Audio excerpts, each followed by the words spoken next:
नमस्कार। Good morning प्यारे साथियों, कैसे हैं आप सभी। उम्मीद करती हूँ सभी प्यारे साथी एकदम मस्त शानदार जिंदाबाद जबरदस्त होंगे। मैं वर्षा आप सभी का स्वागत करती हूँ आपके अपने प्यारे परिवार रोजगार विद अंकित एप्लीकेशन पर। तो सभी प्यारे साथियों का स्वागत है आज की क्लास में। आज है आपका सैटरडे और आज हमारी कोशिश रहेगी शुकनासोपदेश को हम आज ही खत्म कर लें, है ना। और उसके बाद जो है कल सुबह सुबह 7 बजे, ठीक है, कल सुबह सुबह 7 बजे आप लोग तैयार रहिएगा, जिसमें हम शुकनासोपदेश का रिवीजन करेंगे, यानी पूरा ही शुरुआत से लेकर लास्ट तक वो आपका पूरा ही संस्कृत की मूल पंक्तियों के साथ पढ़ते हुए जो व्याकरणिक सवाल बन सकते हैं या एमसीक्यू सवाल बन सकते हैं, प्री मेंस के हिसाब से जो भी क्वेश्चन इसमें बन सकते हैं, वो सभी हम कल सुबह 7 बजे यानी शनिवार सुबह 7 मतलब संडे सुबह 7 बजे करेंगे, ठीक है। तो मैंने आपसे कहा था कि मैं आपको टाइम जो है वो कल कंफर्म करके बताऊंगी, है ना। तो आज जो है वो मैं आपको टाइम बता रही हूँ कि आज ये शुकनासोपदेश को खत्म करने के बाद कल यानी संडे को सुबह 10 बजे यूट्यूब पर आप लोगों की ये वन शॉट की क्लास होगी, जिसमें शुकनासोपदेश पूरा ही यानी 10 क्लासेस आपकी आज मिला करके 10 क्लासेस हो जाती है शुकनासोपदेश की, है ना। ऐप में हमने इसको 10 क्लास में निपटाया है। अब 10 क्लास में भी कोई क्लास 1.5 घंटे की भी रही है, 2 घंटे की भी रही है, तो यानी लगभग हम कह सकते हैं कि इसको हमने 13, 14, 15 घंटे में ख़त्म किया है। तो ऐसे में यूट्यूब पर हम इसको 2 से 3 घंटे में मतलब मूल पंक्तियों के साथ पढ़ते हुए और इसके क्वेश्चंस को, है ना, 2 से 3 घंटे में इस पूरे का एक वन शॉट करके लास्ट में प्रश्नोत्तरी, आपकी प्रश्नोत्तरी होगी। तो ये होगी आपकी संडे, है ना, यानी संडे यानी कल सुबह 7 AM पर, सुबह 7 AM पर होगी। यूट्यूब पर होगी, टीचिंग बाय रोजगार विद अंकित यूट्यूब पर होगी। पीडीएफ में उसका ऐप में आपको प्रोवाइड करवा दूंगी, ठीक है। सभी साथी जुड़ चुके हैं आज की क्लास से। क्लास में है प्रगति, प्रीतम, ममता, राजेश, सचिन, अमृता, उपमा, चंद्रभान, सभी का बहुत बहुत स्वागत है। तो कैसे हो आप लोग, लगातार रिवीजन कर रहे हो कि नहीं कर रहे। देखो लगातार पढ़ना बहुत ज़रूरी है, क्योंकि ये ऐसा नहीं है कि आपने एक बार पढ़े भूल गए, पेपर हल्के लेवल का है, क्लास में पढ़ने से हो जाएगा, ऐसा नहीं है ना। आपको अपने स्तर पर लगातार मेहनत करनी होगी। 192 अगर सीट है तो आप में से वही सेलेक्ट हो पाएगा जिसने मेहनत ज़्यादा करी होगी, है ना। तो यहाँ पर सीधे सीधे एक तो आपने क्लास ले करके खुद से सिलेबस आपके पास हमेशा हो, जहाँ आप पढ़ाई कर रहे हो वहाँ सिलेबस चिपका लो और देखो कि अभी हम ये वाला ग्रंथ पढ़ रहे हैं, इसमें से आपके फिर अलग अलग एग्जाम्स में देखो सवाल कैसे बने हुए हैं। क्या हमें बिना हिंदी अर्थ देखे संस्कृत की मूल पंक्तियों का हम खुद से अनुवाद कर पा रहे हैं कि नहीं कर पा रहे। ये सारी चीज़ें जब तक आप नहीं करेंगे तब तक आप नहीं जो है वो अपना फिर सिलेक्शन भूल जाइए, है ना। मेरी बातें सुनने में कड़वी ज़रूर लगेंगी, बुरा लगेगा, पर कड़वी चीज़ ही आपके फ़ायदे की होती है, इसीलिए आपको बुरा लगना चाहिए और अपनी पढ़ाई आपकी होनी चाहिए, ठीक है। तो इसलिए आपको कल सुबह 10 बजे आपके जो है वो कल सुबह 7 बजे यूट्यूब पर जुड़ना है, जिसमें हम पूरे ही ग्रंथ का वन शॉट कर लेंगे। इसके बाद आपको जो संस्कृत की मूल पंक्तियां मिलेंगी उसको आपने अच्छे से अपने पास जब भी बीच में मौका मिले दोहरा लेना है। कहीं पर भूलते हैं तो हमारे पास क्लास पीडीएफ में हर शब्द का अर्थ लिखा ही होता है, वहाँ देख करके उसको दोहरा लेंगे तो चीज़ें याद होंगी। नहीं तो ऐसा होगा कि आगे का पढ़ते जा रहे हैं पीछे का भूलते जा रहे हैं, आगे का पढ़ते जा रहे हैं पीछे का भूलते जा रहे हैं, फिर ऐसे पढ़ने का कोई फायदा नहीं।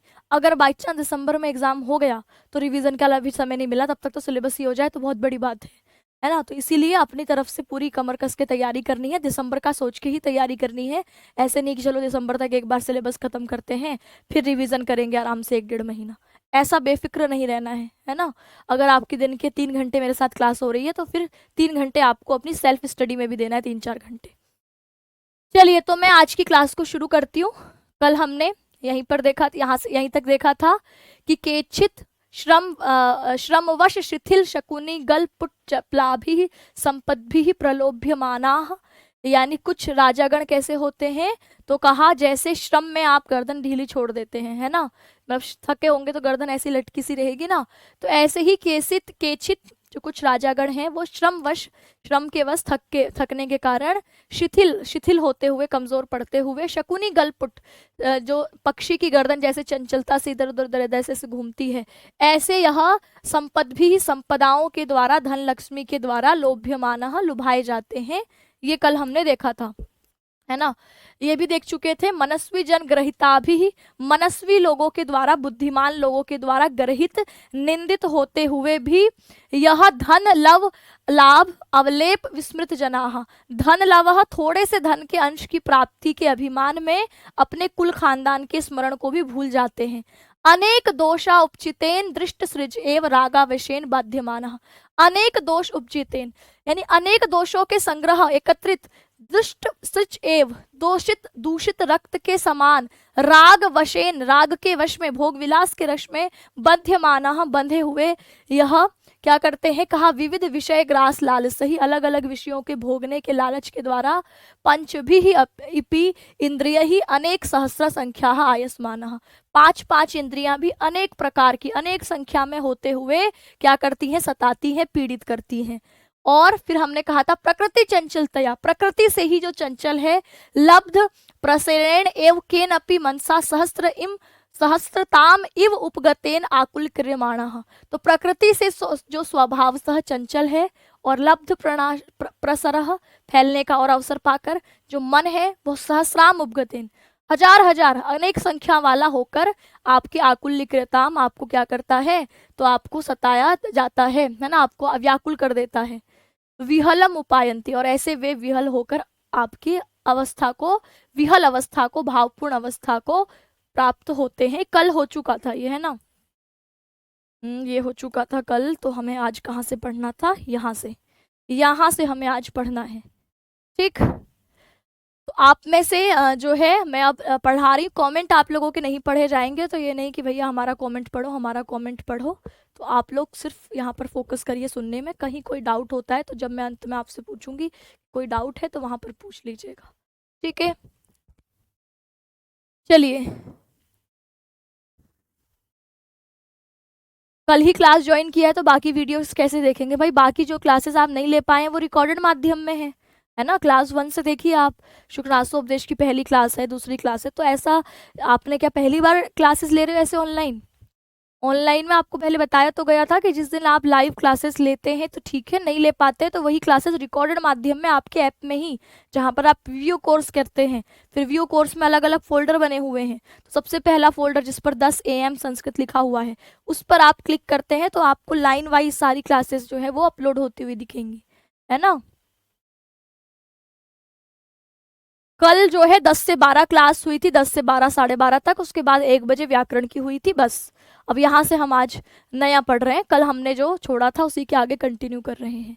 ये आपके ग्रह इव गृहांते, भूत ही इव अभिभूयन्ते, मंत्र ही इव वेश्यते आवेश्यते, आपके सर्व ही इव अभिष्ठ्यन्ते, वायुन इव विडम्बियन्ते, पिशाच ही इव अस्यन्ते।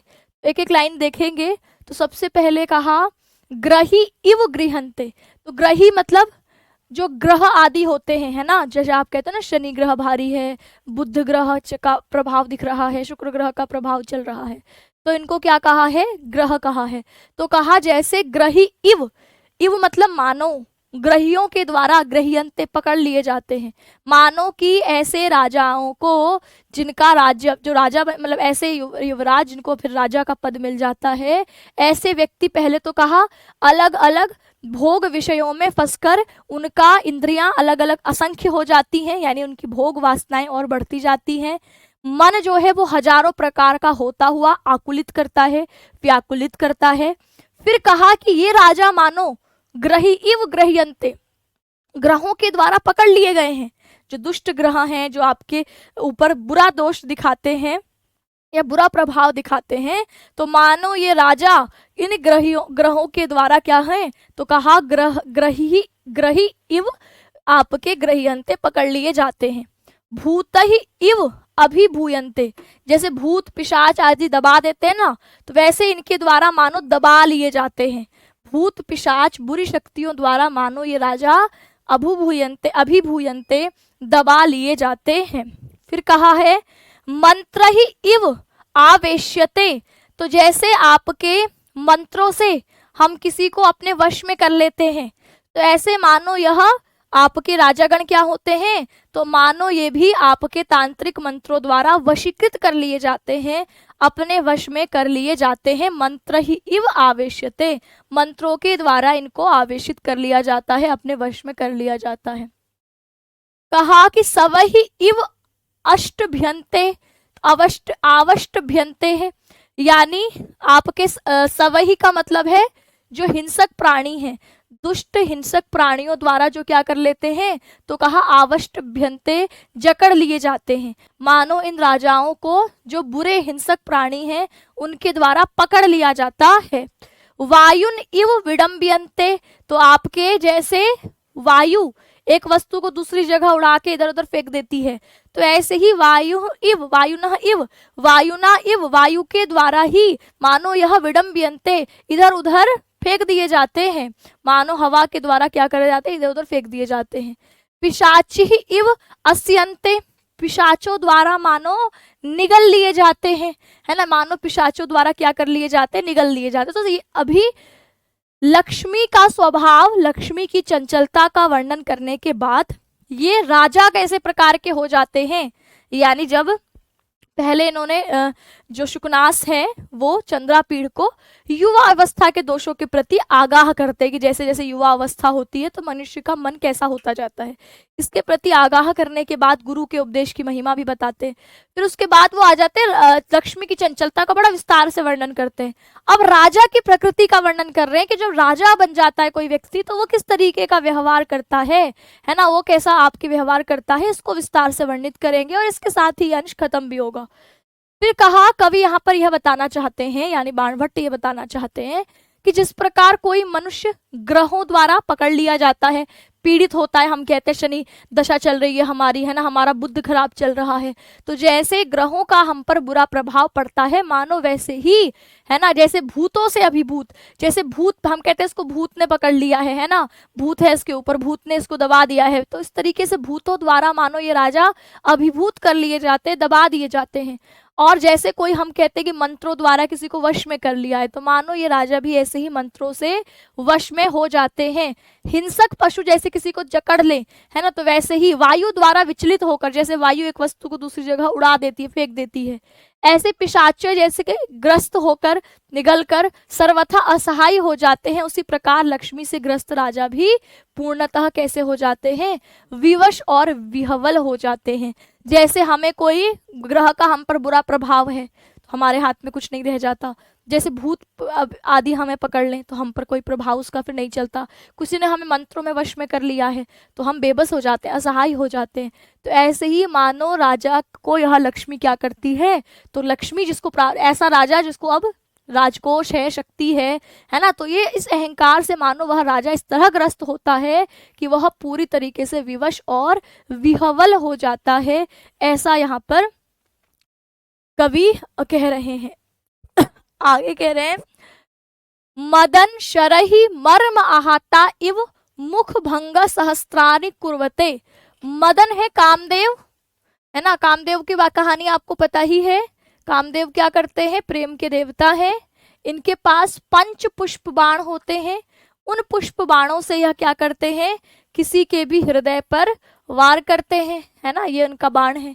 और जैसे ही किसी के हृदय में अपने पुष्प रूपी बाण से आघात करते हैं तो फिर वह कैसा हो जाता है, तो उसके मन में प्रेम की भावना जाग जाती है, ठीक है, तो इसको कहते हैं प्रेम की भावना का जागना। तो ऐसे ही मदन यहाँ पर कामदेव को ही बोला है, शरही यानी उनके बाणों के द्वारा, मदन कामदेव का नाम है, शरही मतलब उनके बाण, और मर्म आहाता, तो मदन यानी कामदेव, शरही यानी उनके बाणों के द्वारा, मर्म आहात यानी घायल हुए, के समान, इव मतलब के समान, मुख भंग सहस्राणि कुर्वते, मुख की जो भंगिमाएं हैं वो हजारों प्रकार से प्रकट करते हैं। तो जैसे कामदेव के बाण से कोई घायल हुआ हृदय अपनी अलग अलग चेष्टाएं, अलग अलग मुख भंगिमाओं के द्वारा दिखाता है, तो मानो यह राजा भी उसी प्रकार का हो जाता है। तो मानो ये राजा कैसे हो जाते हैं, जैसे कामदेव के बाणों से मर्माहत होकर, घायल होकर सहस्रों प्रकार की विचित्र मुख भंगिमाएं जैसे बना रहे हो, अलग अलग प्रकार की मुख के इनके भाव दिखाई पड़ते हैं। जैसे कामदेव के बाण लगने के बाद किसी के हृदय में प्रेम जागने के बाद उसकी मुख की अलग अलग भाव भंगिमाएं हमें देखने को मिलती हैं, बिल्कुल ऐसे ही यह राजा भी मानो उनके बाणों से प्रहार किया जाता हुआ, घायल होता हुआ मुख की अलग अलग भंगिमाएं मुद्राएं बनाता है। धनोष्मणा पच्यमाना इव विचिष्टन्ते, मानो जैसे धन की ऊष्मा से यह कैसा हो जाता है, तो कहा मानो यह धन की ऊष्मा से तप्त होकर, ऊष्माण होकर, एकदम तप्त होकर क्या होता है, इधर उधर विविध प्रकार की चेष्टाएं करता है। तो जैसे किसी को राजा बन गया, अब उसके पास लक्ष्मी आ गई, खूब धन संपत्ति आ गई, तो धन संपत्ति आने के बाद आपके मन में इच्छाएं ज्यादा जन्म लेती हैं, आपको लगता है ये भी कर लूं वो भी कर लूं। तो ऐसे ही धन के ऊष्मा से, धन की गर्मी से पच्यमाना, तपता हुआ, पकता हुआ, है ना, यह जो राजा है विचिष्टयन्ते, अलग अलग प्रकार की विचिष्टा करता है, अलग अलग प्रकार के कार्य करता है, चेष्टाएं करता है, इच्छाएं करता है यह राजा, है ना। तो वे मानो धन की ऊष्मा, जिसको हम कहते हैं अहंकार, लोभ की गर्मी, लालच की गर्मी, पैसे की गर्मी, इससे तप्त होकर इधर उधर अलग अलग प्रकार की चेष्टाएं करता है। गाढ़ प्रहार आहता इव अंगानी न धारयंती, तो गाढ़ प्रहार आहता, गाढ़ मतलब गहरा, है ना, प्रहार मतलब चोट से, आहता यानी घायल हुए, इव अंगानी के समान अंगों को, न धारयंती संभाल नहीं पाता।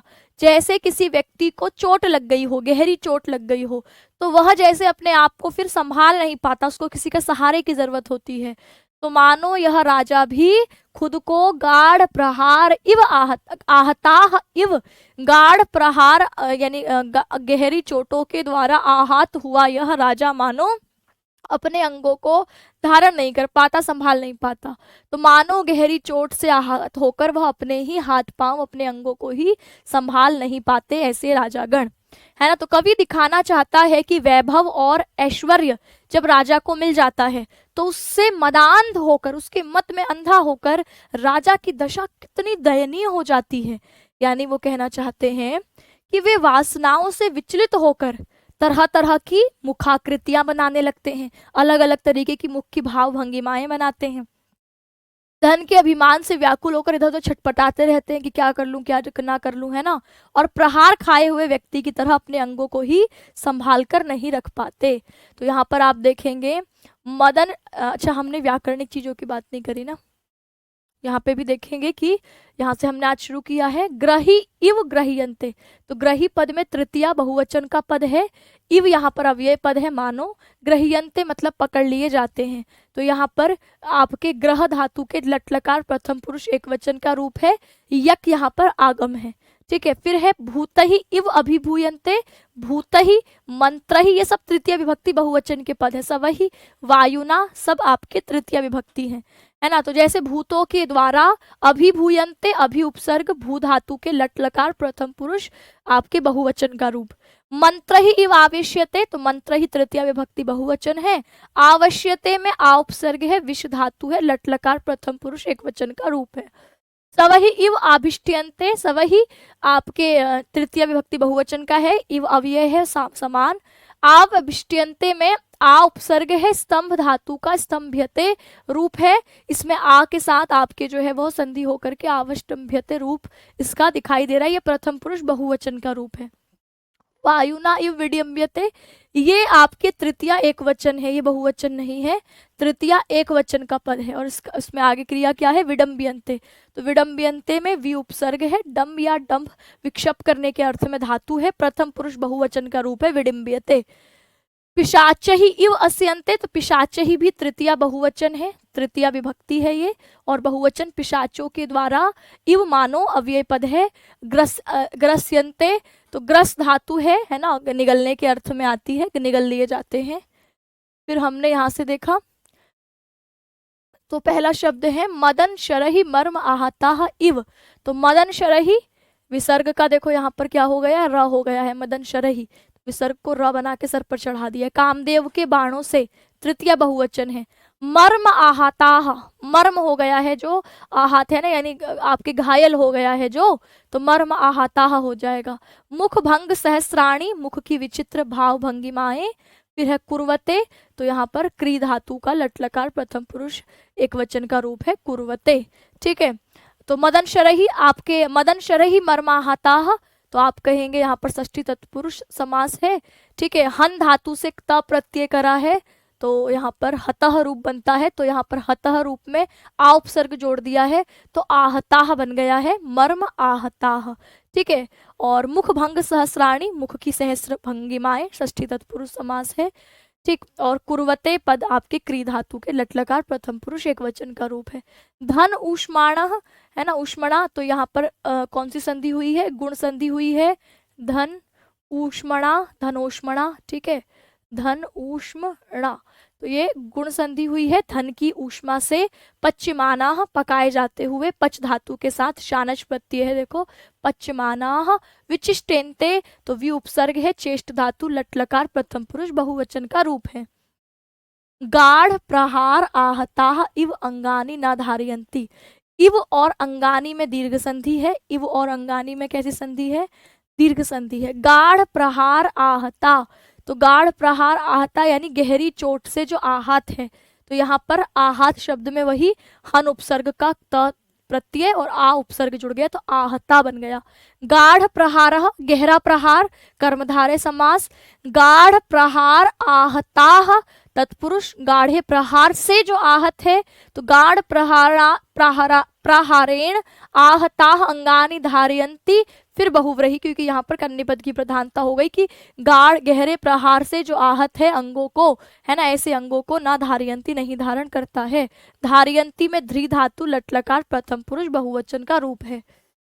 यानी यहाँ पर ये कहते हैं, कुल मिला के यहाँ बात ये कही गई है कि राजाओं की दशा ऐसी हो जाती है कि मानो कामदेव के बाणों से घायल होकर वो हजारों प्रकार की मुख विकृतियां बनाते हैं, भावभंगिमाएं बनाते हैं।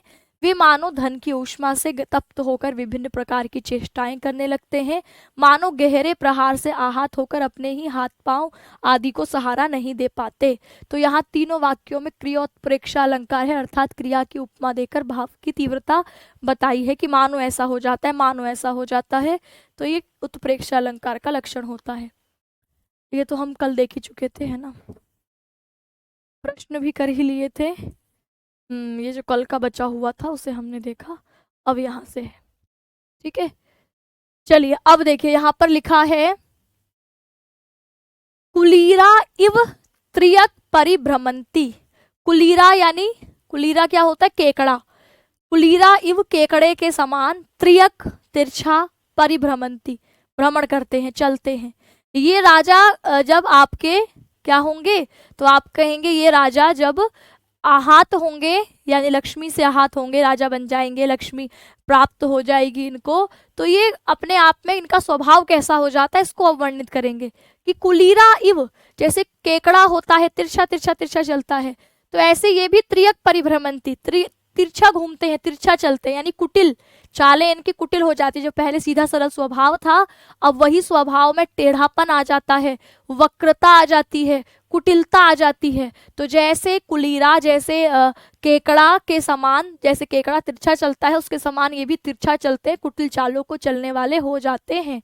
कुलीरा प्रथमा विभक्ति बहुवचन का पद हो गया, जैसे केकड़े होते हैं। इव मानो अव्यय पद है, त्रियक अव्यय है, तिरछा। परिभ्रमंती में परि उपसर्ग के साथ भ्रम धातु लट्लकार प्रथम पुरुष बहुवचन का रूप, कि वह केकड़ों की तरह तिरछे घूमते हैं। अधर्म भग्न गतयः पंगवः इव परेण संचार्यते। अधर्म भग्न गतयः, अधर्म के कारण भग्न गतयः, जिनकी गति भग्न हो गई हो, टूट गई हो, टूटी हुई चाल वाले।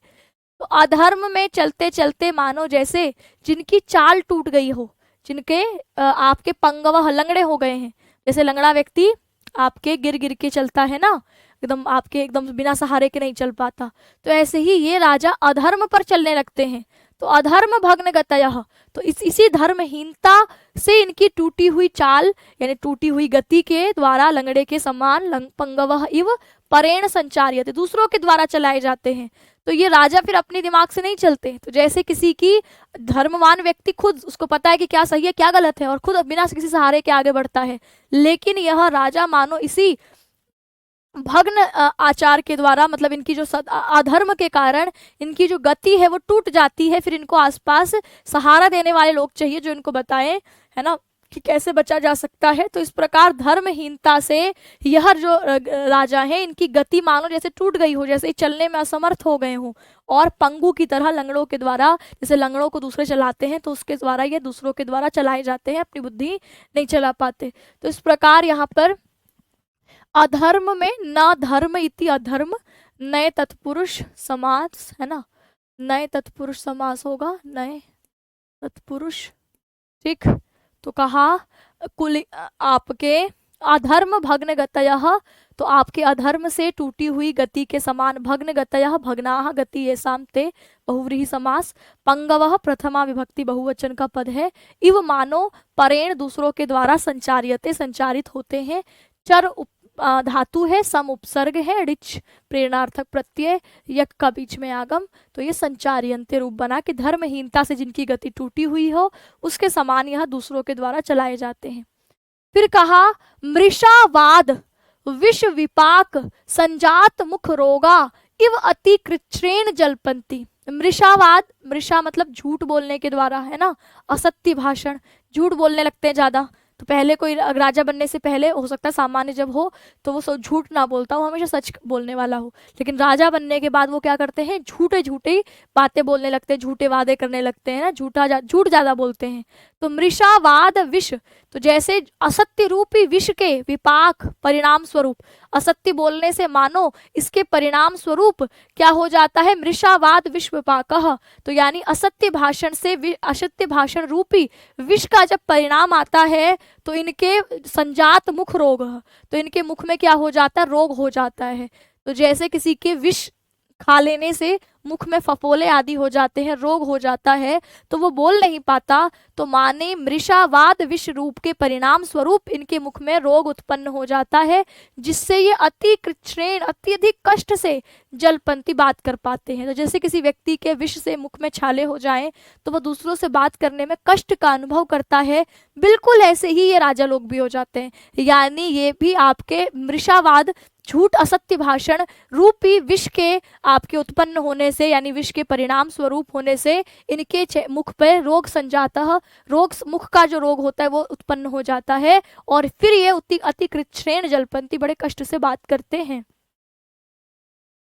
तो यहाँ पर पहला शब्द क्या है, मृषावाद यानी असत्य भाषण, विष जहर, विपाक परिणाम, मृषावाद के विष विपाक के रूप में, विष रूपी परिणाम के रूप में, है ना, असत्य भाषण रूपी परिणाम।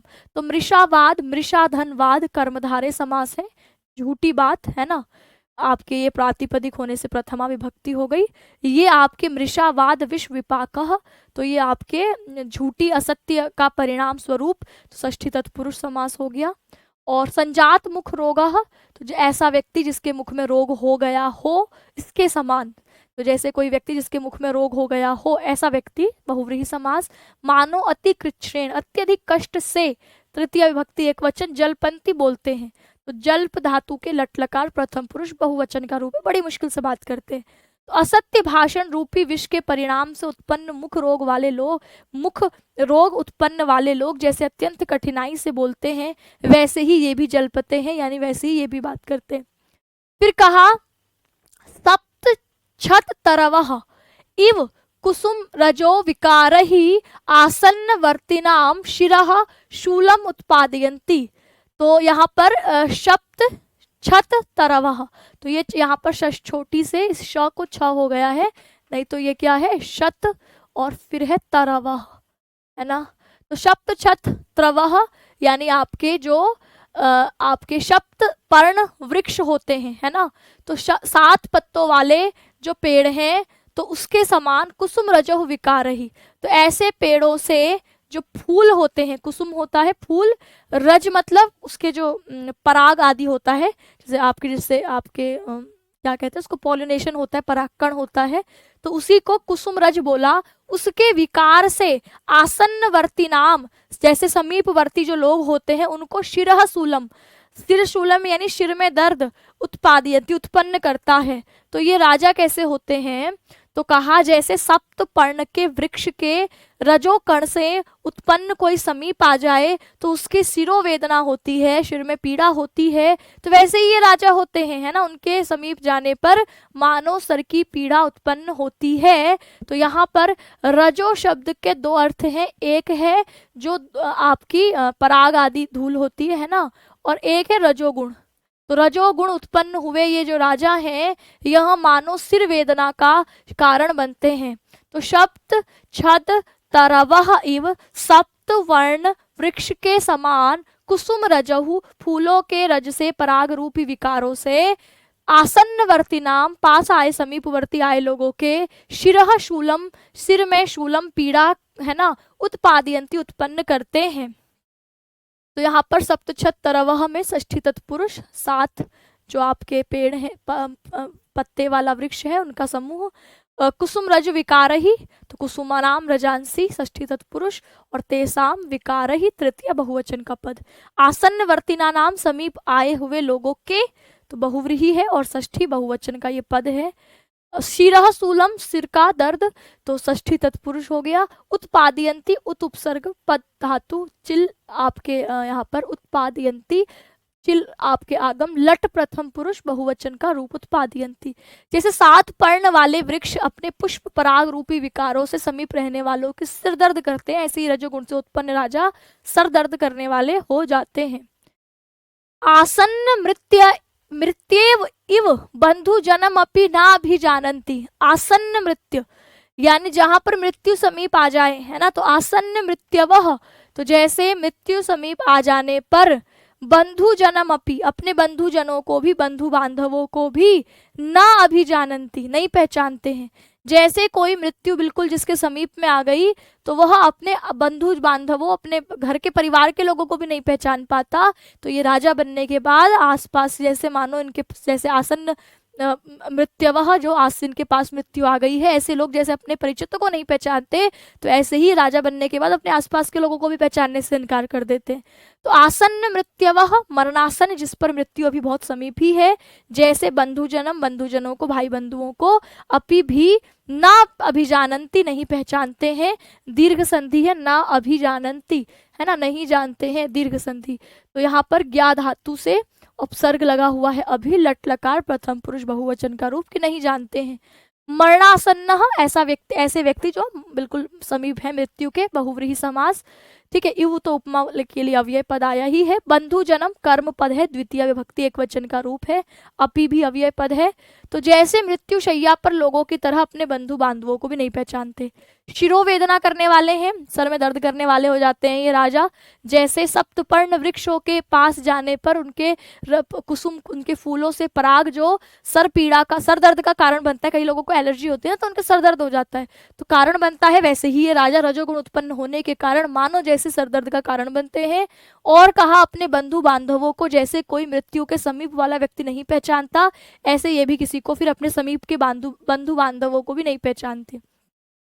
इस पूरे का अर्थ ये हुआ कि जैसे सप्तपर्ण का पराग समीपस्थ लोगों को सिरदर्द देता है, वैसे ही राजा अपने रजोगुण जन्य विकारों से जो उनके आसपास रहने वाले लोग हैं उनका सरदर्द करने वाले होते हैं। जैसे मरणासन्न व्यक्ति अपने घनिष्ठ संबंधी, अपने बिल्कुल घर के लोगों को भी नहीं पहचानता, वैसे ही ये राजा भी दर्प और विकारवश अपने बंधु बांधवों को भी नहीं पहचान पाते। ठीक है, आगे देखते हैं। फिर लिखा है उत्कुपित लोचना इव तेजस्विनो न इक्षन्ते।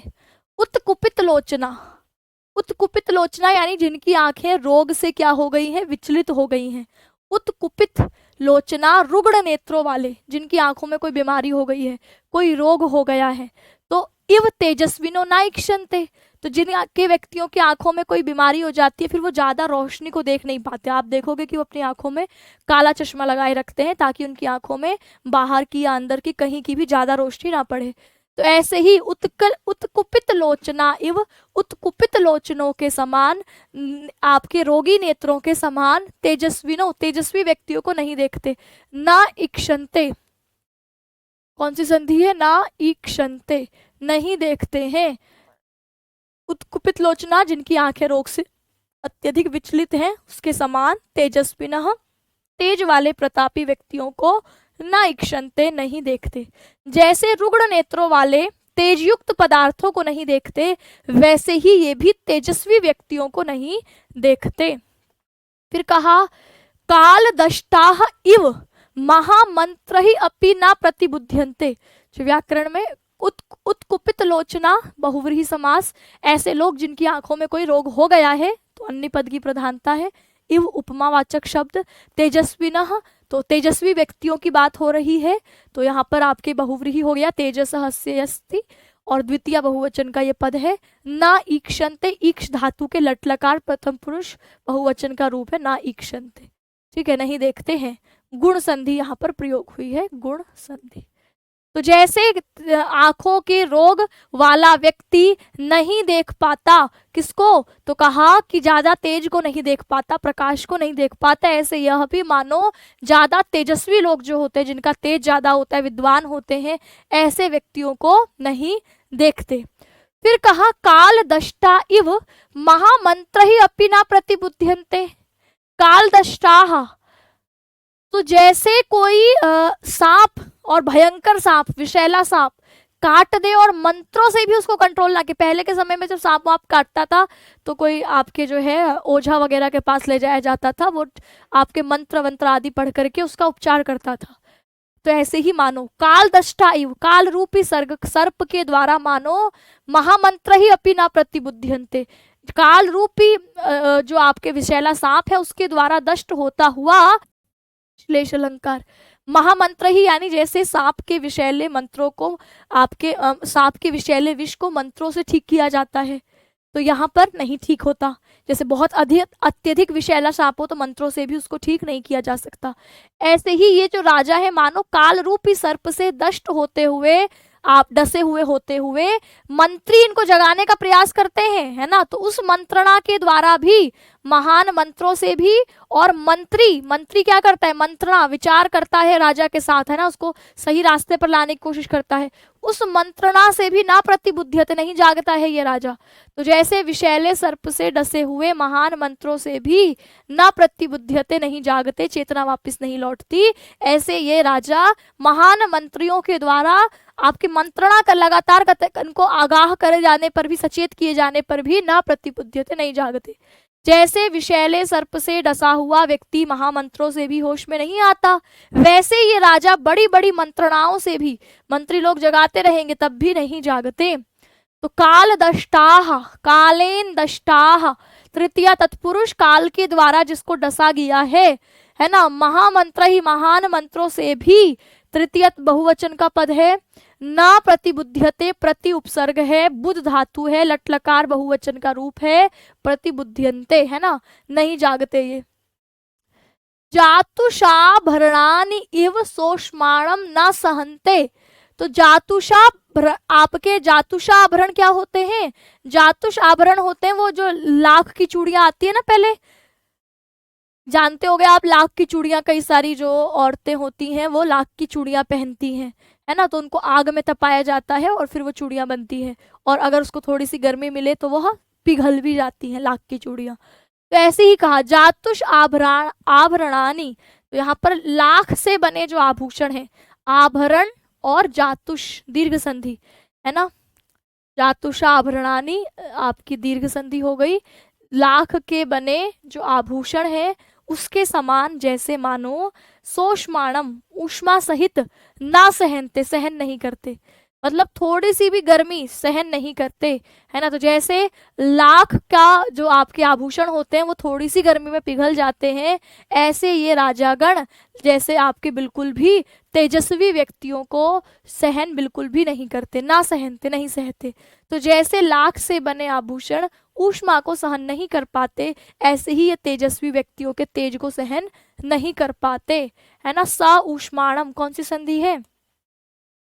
स ऊष्माणम, स धन ऊष्माणम, ठीक है, ये उनको सहन नहीं करते।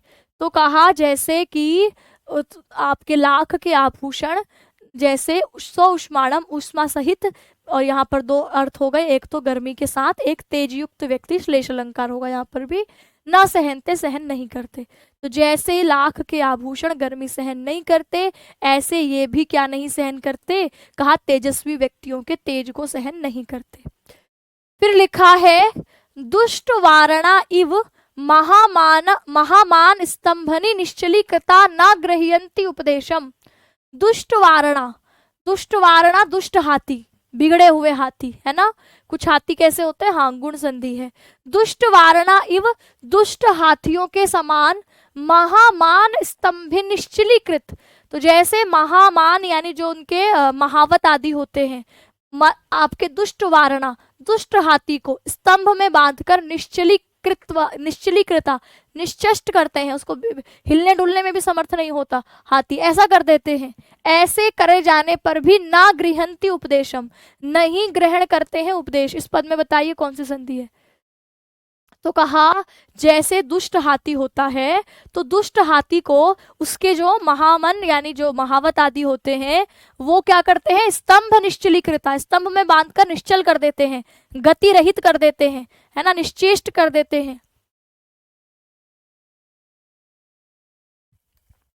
ऐसे करे जाने पर भी ये, लेकिन वो आपके जो पागल हाथी है, दुष्ट हाथी है, वह उपदेशों को ग्रहण नहीं करता, है ना, यानी महावत जो उसको कमांड देता है उसको फॉलो नहीं करता।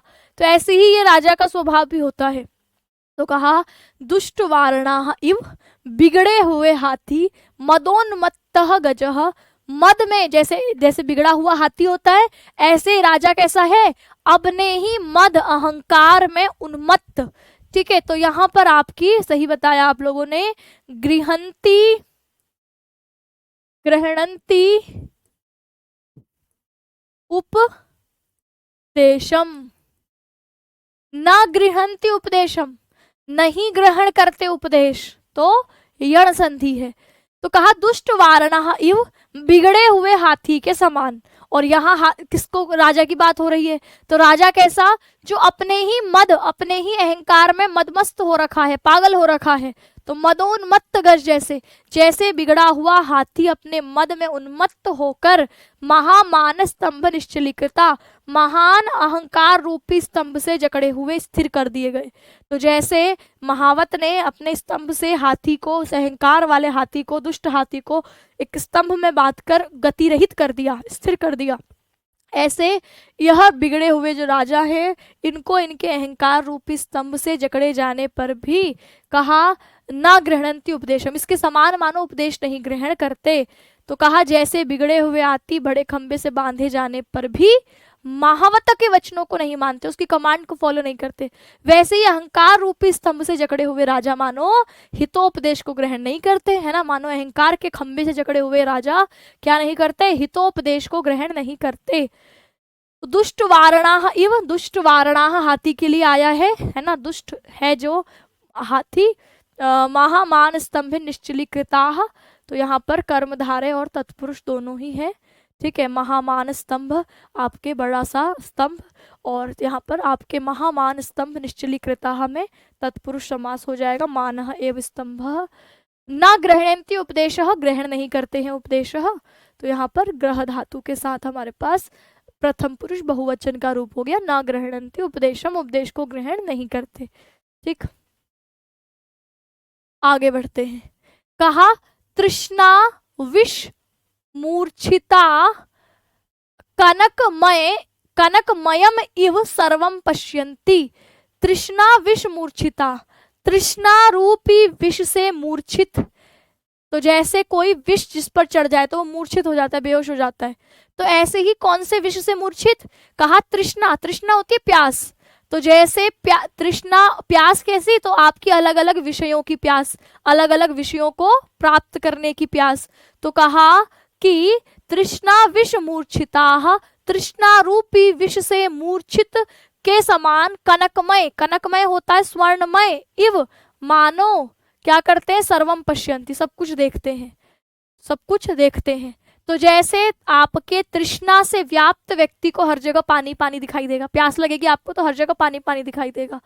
तो मानो जैसे तृष्णा भोग विलास की इच्छा से मूर्छित, भोग विलास रूपी विष की से मूर्छित ये जो राजा है, इनको सब कुछ कनकमय स्वर्णमय है ना, इव मानो सर्वम पश्यन्ति, सब कुछ दिखाई दे, सब कुछ स्वर्णमय स्वर्णमय ही दिखाई देता है इन राजा को। तो कहा तृष्णा विष मूर्छिता, तृष्णा रूपी विष से मूर्छित बेहोश, कनकमयम स्वर्णमय इव मानो जैसे सर्वम सब कुछ पश्यन्ति देखते हैं समझते हैं। जैसे तृष्णा रूपी विष से मूर्छित लोग सब कुछ स्वर्णमय देखते हैं, वैसे ही सब कुछ सोना समझते हैं, ऐसे ही ये राजागण होते हैं। तृष्णा विष मूर्छिता, तो कहा रूपक संयुक्त तत्पुरुष तृष्णा रूपी विष से मूर्छित। तो यहाँ पर आपके जैसे कर्मधारय भी हो गया तृष्णा रूपी विष, ठीक है। तो यहाँ पर रूपक अलंकार संयुक्त तत्पुरुष समास तृष्णा एवं विषम तेन मूर्छिता, इसके द्वारा मूर्छित, तो तेन मूर्छिता से आपके तृतीया तत्पुरुष समास भी हो गया।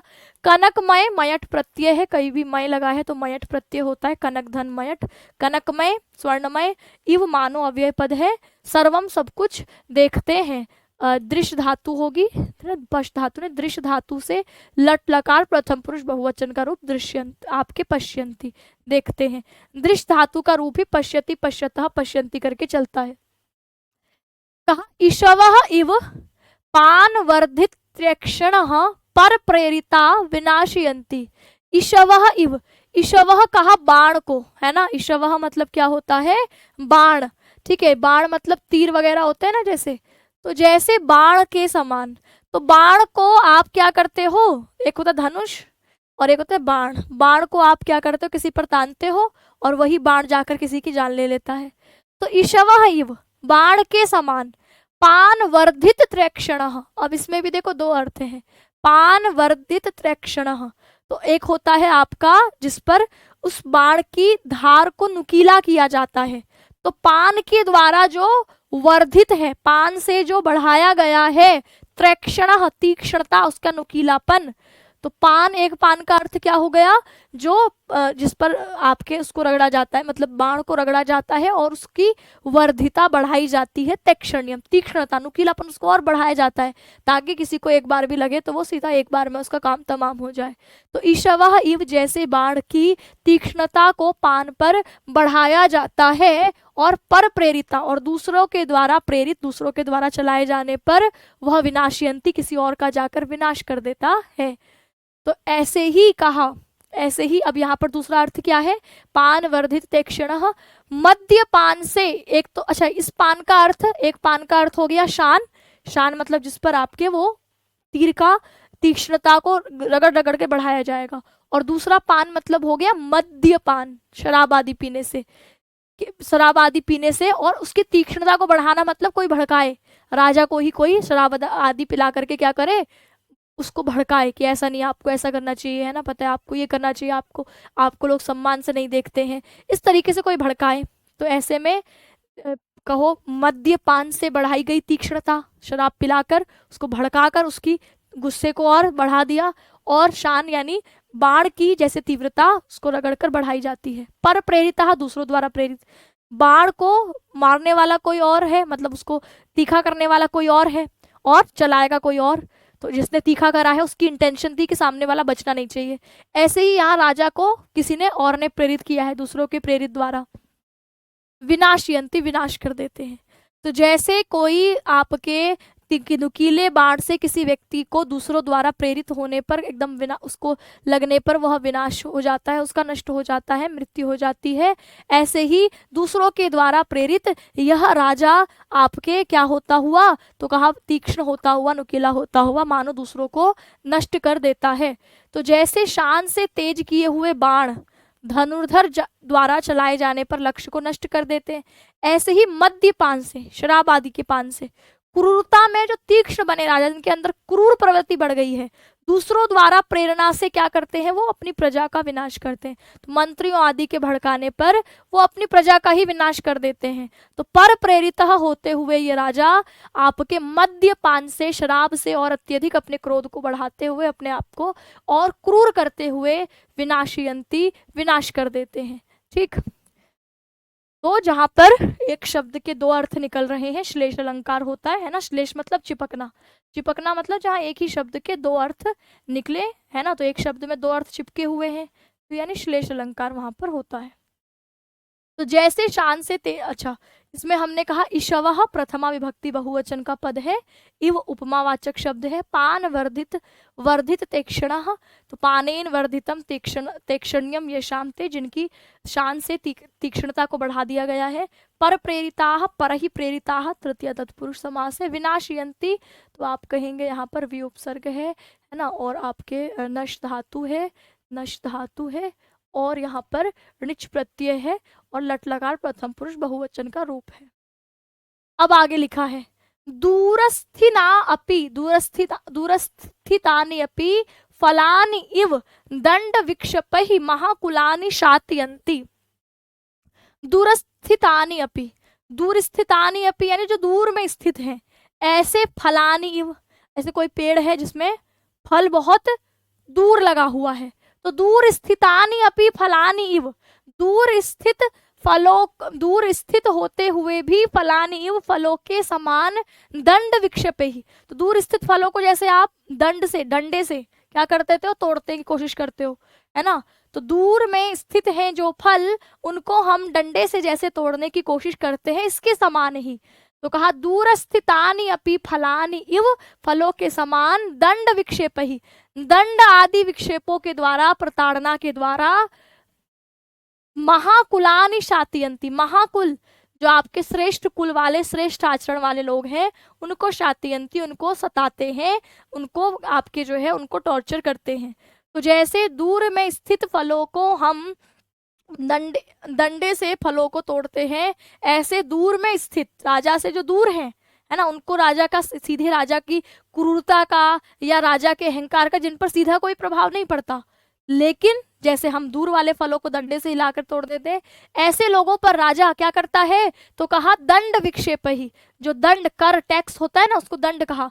तो जैसे एक अर्थ हो गया दंड विक्षेप का, डंडे फेंकने से, फलों को हम डंडे फेंकने से तोड़ देते, और दूसरा अर्थ हो गया कर व दंड के प्रहारों से। तो ऐसे महाकुलानी, ऐसे महाकुल के लोगों को, श्रेष्ठ कुल के लोगों को, विद्वान लोगों को हम दंड और विक्षेप के प्रहारों से क्या कर देते हैं, तो कहा शातयंती, प्रताड़ित करते हैं, सताते हैं। तो बड़े बड़े कुल, अच्छे अभिजात परिवार शातयंती, पीड़ित करते, नष्ट करते, सताते हैं।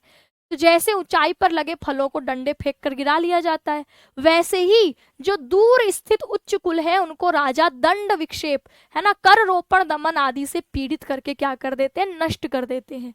तो इस प्रकार यहाँ पर आप देखेंगे दूर स्थितानि अपि, दूर स्थितानि अपि में कौन सी संधि हुई है यहाँ पर, दूर स्थितानि अपि, यहाँ पर बताइए संधि कौन सी हुई है, यहाँ पर बताइए कौन सी संधि हुई है, दंड विक्षेप ही, तृतीय बहुवचन, विसर्ग का र बन गया है, महाकुलानि शातयन्ति।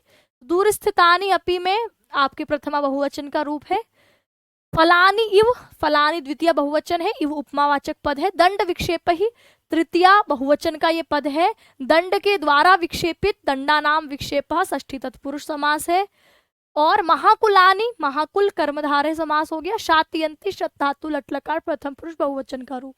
ठीक है, तो बता रहे हैं आप कौन सी संधि है,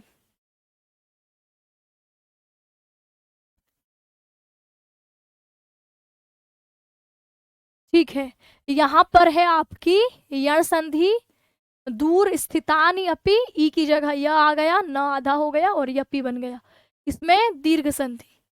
फलानि इव, ई और ई बन गए बड़े ई, है ना, तो दीर्घ और यण संधि है। ठीक, तो अब आगे बढ़ते हैं। अकाल कुसुम प्रसवा इव मनोहर आकृतयो अपि लोक विनाश हेतवः, यहाँ पर बतानी कौन सी संधि है। ठीक है, देखो कहा कि अकाल कुसुम प्रसवा, अकाल कुसुम प्रसवा यानी फूल जो कि बिना समय के निकले हैं, बिना समय के खिले हुए फूल, जो अपने समय से नहीं खिले, ऐसे फूल,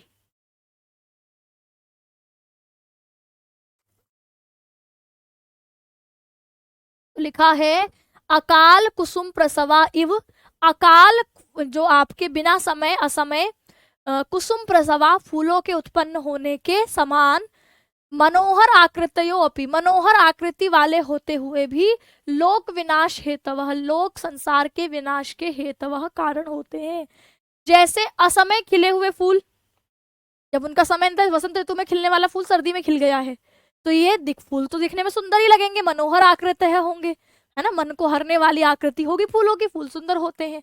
तो आपके होते हुए भी लोकनाश के हेतु हैं, लोकनाश के कारण है कि संसार में कुछ तो गड़बड़ है, कि जो फूल वसंत में खिलना चाहिए वो फूल आपके शरद ऋतु में खिल रहा है, तो कुछ तो गड़बड़ है, तो है ना, इससे हमें कुछ गड़बड़ है इसका कारण पता लगता है।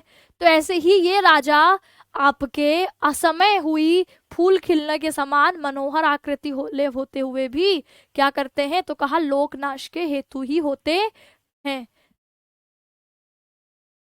कौन सी संधि है, अकाल कुसुम प्रसवा इव मनोहर आकृत्यो अपि, मनोहर आकृत्य अपि, दीर्घ संधि हो गई है ना, और सॉरी विसर्ग संधि हो गई, और यहाँ पर मनोहर आकृति में आपके कौन सी संधि हो गई, मनोहर आकृति में दीर्घ संधि, है ना, विसर्ग संधि और दीर्घ संधि, ठीक है। तो अकाल कुसुम प्रसवाह, अकाले कुसुम प्रसवाह, है ना, जिसका आपके असमय जो आपके फूल खिले हैं ऐसे के समान उपमा, मनोहर आकृतयः, मनोहर आकृति वाले ये बहुव्रीहि, और अपि, अब ये पद है लोक विनाश हेतवः, तो यहाँ पर षष्ठी तत्पुरुष हो गया, लोका नाम विनाशः, लोकों का विनाश, तस्य हेतवः, इसके कारण, ठीक है। जैसे असमय में उत्पन्न पुष्प देखने में मनोहर होते हुए भी बड़े उत्पात का कारण बनते हैं, विनाश का कारण बनते हैं, ऐसे ही ये राजा मनोहर आकृति वाले होते हुए भी लोक विनाश के कारण बनते हैं। शमशान अग्नय, शमशान अग्नयः इव अतिरौद्र भूतयः, तो कहा शमशान अग्नय इव, आपके कहेंगे शमशान अग्नय मतलब शमशान की अग्नि के समान, है ना, शमशान की अग्नि कैसी होती है, तो कहा शमशान अग्नय इव, शमशान की अग्नियां जैसे कैसी होती है, अति रौद्र, अति रौद्र अति भयानक, भूतयः भूतियां, तो जैसे शमशान की अग्नि से उत्पन्न राख एक होती है, सामान्य यज्ञ आदि जब हम करते हैं तो उसमें जो राख होती है ना, लकड़ियों के जलने के बाद जो बच जाती है, जिसको हम भभूति भी कह देते हैं, तो एक है यज्ञ की पवित्र राख भूति, है ना, और एक है आपके संसार में कहेंगे कि शमशान की अग्नि से बनी हुई भूति, तो उसको अति रौद्र कहा है, अति भयानक कहा है। भाई यहाँ पर आप संधि के नियम पढ़ेंगे तो आपको समझ में आएगा कि इसको हम विसर्ग संधि कहते हैं। अंत में इसमें पूर्व रूप संधि हुई है, ऐसा नहीं पूर्व रूप नहीं हुई है, लेकिन मुख्यतः इसमें विसर्ग संधि है ना, तो संधि जब पढ़ेंगे तब समझ में आएगी बात। तो अभी इस पर थोड़ा सा फोकस आप इस पर नहीं करके यहाँ पर करिए कि शमशान अग्नयः, शमशान की अग्नियों से प्राप्त भूति, जो आपकी भभूति होती है ना, राख होती है, अति रौद्र होती है। जैसे शमशान की अग्नि की से उत्पन्न भूति अति रौद्र होती है, ऐसे राजा भी उसी अग्नि के समान अति रौद्र, अति भयंकर, अति क्रोध वाले होते हैं, है ना। जैसे शमशान की अग्नियां क्या होती हैं, तो कहा अति रौद्र होती है, अति भयानक होती है, ऐसे यह राजाओं की जो संपत्तियां हैं वह भी अत्यंत भयानक होती हैं। तो शमशान की अग्नियां जैसे अत्यंत भयानक उत्पन्न करती है, वैसे इन राजाओं की संपत्तियां भी अत्यंत भयानक होती हैं। तो यहाँ पर ये अति रौद्र भूतयः, तो एक भूतयः का मतलब आपकी भूतियां जैसे राख होती है ना, और एक भूतयः मतलब संपत्तियां। तो यहाँ पर भूति शब्द में देखो श्लेष है, भस्म भी है, संपत्ति भी है।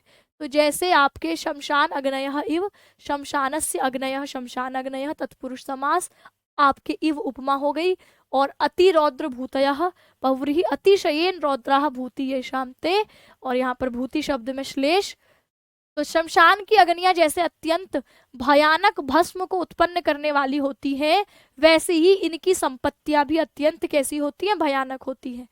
फिर आगे कहा तैमेरिका इव अदूरदर्शिनः, तैमेरिका होते जिनके आंखों में तिमिर नामक रोग है, वो तैमेरिका हो गए, ठीक है।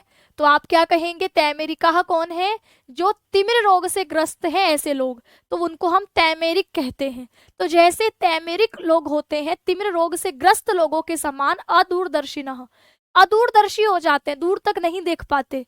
तो जैसे तैमेरिक लोग अत्यधिक दूर तक देख पाने में समर्थ नहीं होते, ऐसे ये राजा इनके समान इव अदूरदर्शिनः, कौन सी संधि है यहाँ पर, तैमेरिका, तैमेरिक लोगों के समान तिमिर रोग से ग्रस्त लोगों के जैसे अदूरदर्शिनः, आपके अदूरदर्शी हो जाते हैं, दूर तक नहीं देख पाते ये राजा लोग कि मैं अभी जो कर रहा हूँ इसका परिणाम भविष्य में क्या होगा, मेरी प्रजा को इसका परिणाम कैसे भुगतना पड़ेगा, इसको यह लोग नहीं देख पाते।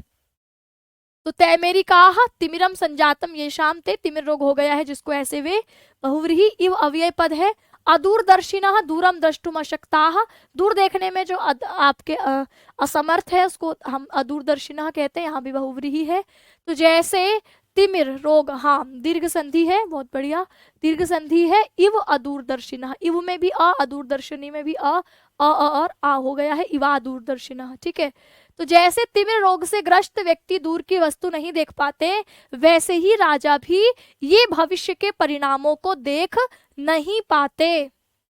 फिर कहा उपसृष्टा इव शूद्रात् अधितिष्ठित भवनाः, उपसृष्टा इव, अब उपसृष्टा का अर्थ एक होता है आपके वैश्या, है ना, तो आपके वैश्या से जुड़े हुए, और एक उपसृष्टा का अर्थ होता है जो अपवित्र लोग हैं, है ना, अपवित्र तुच्छ लोग हैं, है ना, आपको गलत मार्ग में ले जाने वाले बुरे लोग हैं। तो इनके समान ही जैसे आपके वैश्याओं से जुड़े हुए जो आपके क्या करते हैं, जिनको हम एक तरीके से क्या कह देते हैं, एजेंट कह देते हैं, दलाल कह देते हैं, तो जो आपके वैश्यागृहों में दलाल लोगों के समान या कहो नीच लोगों के समान शूद्र जो है अधितिष्ठति भवनः, अधितिष्ठित स्थान हो जाता है इनका भवन।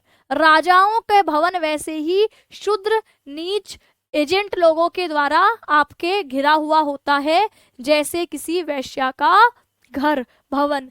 तो उपसृष्टाः संलग्नः अपवित्र लोगों से व्याप्त वैश्या संबंध, जैसे आपके शूद्र अधितिष्ठित भवनः, जिनके भवन नीच लोगों से अधितिष्ठित है, ऐसा हो जाता है राजाओं का भवन।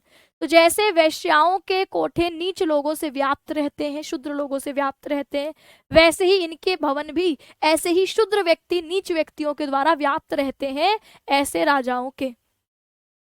श्रूयमाणा अपि प्रेतपटः इव उद्वेजयन्ति, श्रूयमाणः अपि, श्रूयमाणः अपि यानी सुने जाने पर भी, प्रेतपटाः, प्रेत होता है भूत, भूत मतलब यहाँ पर कोई व्यक्ति जिसको ले जाया जाता है ना, जिसका हम वो राम नाम सत्य करते हुए ले जाते हैं ना, तो उसके समान अब कैसे कोई व्यक्ति मरता है तो कई बार उस पर ढोल नगाड़े के साथ उसको ले जाया जाता है, लेकिन वो ढोल नगाड़ा खुशी देने वाला नहीं होता, वो क्या करता है, कहा उद्वेजयंती, उद्वेग उत्पन्न करता है। तो जैसे प्रेत पटवः, प्रेत आदि ले जाने पर जो नगाड़े ढोल आदि बजाए जाते हैं, वह सुना हुआ होता हुआ भी उद्वेग को उत्पन्न करने वाला होता है, ऐसे यह राजा सुने जाने पर भी आपके कैसे होते हैं, तो कहा मृतकों के आगे बनाए गए जो नगाड़े हैं उसके जैसे उद्वेग उत्पन्न करने वाले हुए होते हैं। तो कहा जैसे शव यात्रा में बजने वाले नगाड़े सुनकर उद्वेग उत्पन्न होता है, वैसे इनके विषय में सुनना भी उद्वेग पैदा करता है, मन को एकदम अशांत कर देता है। तो श्रूयमाणाः में शानच प्रत्यय हो गया श्रू धातु से, अपि अव्यय पद हो गया, प्रेत पटाः, प्रेता नाम पटाः, प्रेतों के आगे बजाए जाने वाले जो पट है नगाड़े हैं, षष्ठी तत्पुरुष हो गया। इव अव्यय पद है, उद्वेजयंती में उत उपसर्ग विज धातु के साथ आपके लट लकार प्रथम पुरुष बहुवचन का रूप है, उद्वेग उत्पन्न करते हैं। चिंत्यमाना अपि महापातका अध्यवसाय इव उपद्रव उपजनयंती, चिंत्यमाना अपि, माना लग जगह है ना, यहाँ पे देखो शानच प्रत्यय, चिंत्यमाना अपि, चिंतन किए जाने पर भी, चिंत्यमाना अपि मतलब क्या है, चिंतन किए जाने पर भी, महापातका अध्यवसाया, तो महापातका होता है जो आपके घोर पाप, महापातक मतलब जो घोर पाप है, चिंतन किए जाने पर भी महापातकाः अध्यवसायाः, महापातक महापाप का अध्यवसाय निश्चय किए जाने पर भी क्या होता है, कहा इव उसके समान उपद्रवम उपजयंती, उपद्रव यानी अशांति को आपके उत्पत्ति कर देता है। तो जैसे अगर हम क्या करें, केवल आपके सिर्फ चिंतन मात्र कर दें किसी घोर पाप का, कोई ऐसा बहुत बड़ा पाप जो बहुत बड़ा है, घोर है समाज की नजर में, आपकी नजर में, उसका केवल चिंतन मात्र करने से भी उपद्रयम उपजनयंती, अशांति उत्पन्न हो जाती है, मन एकदम अशांत घबरा जाता है। तो ऐसे यह राजागण होते हैं। तो चिंत्यमानाः, चिंत उपसर्ग से, चिंत धातु से आपके शानच प्रत्यय यक का बीच में आगम हुआ है, अपि यानी भी, महापातकाः अध्यवसायः, महापातक में प्रवृत्ति, महापातक होता है पाप घोर, जैसे ब्रह्म हत्या आदि का निश्चय है ना, तो कहा इसमें प्रवृत्ति होने पर इव उपद्रवम यानी आपके अशांति का उपजनयंती उत्पन्न करने वाला होता है। तो उपसर्ग में जन धातु से लट लकार प्रथम पुरुष बहुवचन का रूप। जैसे महापातक जो बड़े बड़े घोर पाप हैं, इनका विचार मात्र भी, निश्चय मात्र भी उपद्रव अशांति उत्पन्न करता है, वैसे इनके मात्र में केवल सोचने से ही अशांति उत्पन्न हो जाती है मन में। फिर कहा अनुदिवसमा पूर्यमाणाः पापेन इव अधमात मूर्तयोः भवन्ति। अनुदिवसमा पूर्यमाणाः, अनुदिवस यानी दिन प्रतिदिन है ना, अनुदिवस यानी दिन प्रतिदिन, हर रोज, अव्ययी भाव समास हो गया, अव्ययी पद पूर्व में है ना, अव्ययी भाव। तो अनुदिवसम दिन प्रतिदिन, आपूर्यमाणः परिपूर्ण होते हुए, भरते हुए, पापेन पाप से भरते हुए, दिन प्रतिदिन किससे भरते हुए, तो कहेंगे दिन प्रतिदिन पाप से भरे हुए जाते हुए, ये पाप से आपके पापेन अवधात मूर्तयो हो।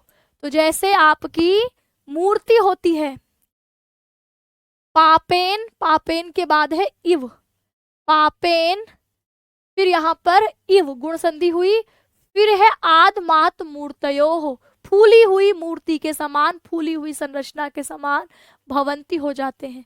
तो जैसे कोई व्यक्ति खाया जाए दिन प्रतिदिन रोज खाया जाए तो जैसे फूल के शरीर कुप्पा हो जाता है, ऐसे ये पाप का संचरण करते हुए फूले हुए के समान हो जाते हैं। पाप वाले कर्मों को करते हुए ये राजागण फूले हुए शरीर वाले हो जाते हैं। ठीक, तो आपके आपूर्यमाणाः में आ उपसर्ग है, पूर्व धातु से शानच प्रत्यय करके आपूर्यमाणाः शब्द बना है।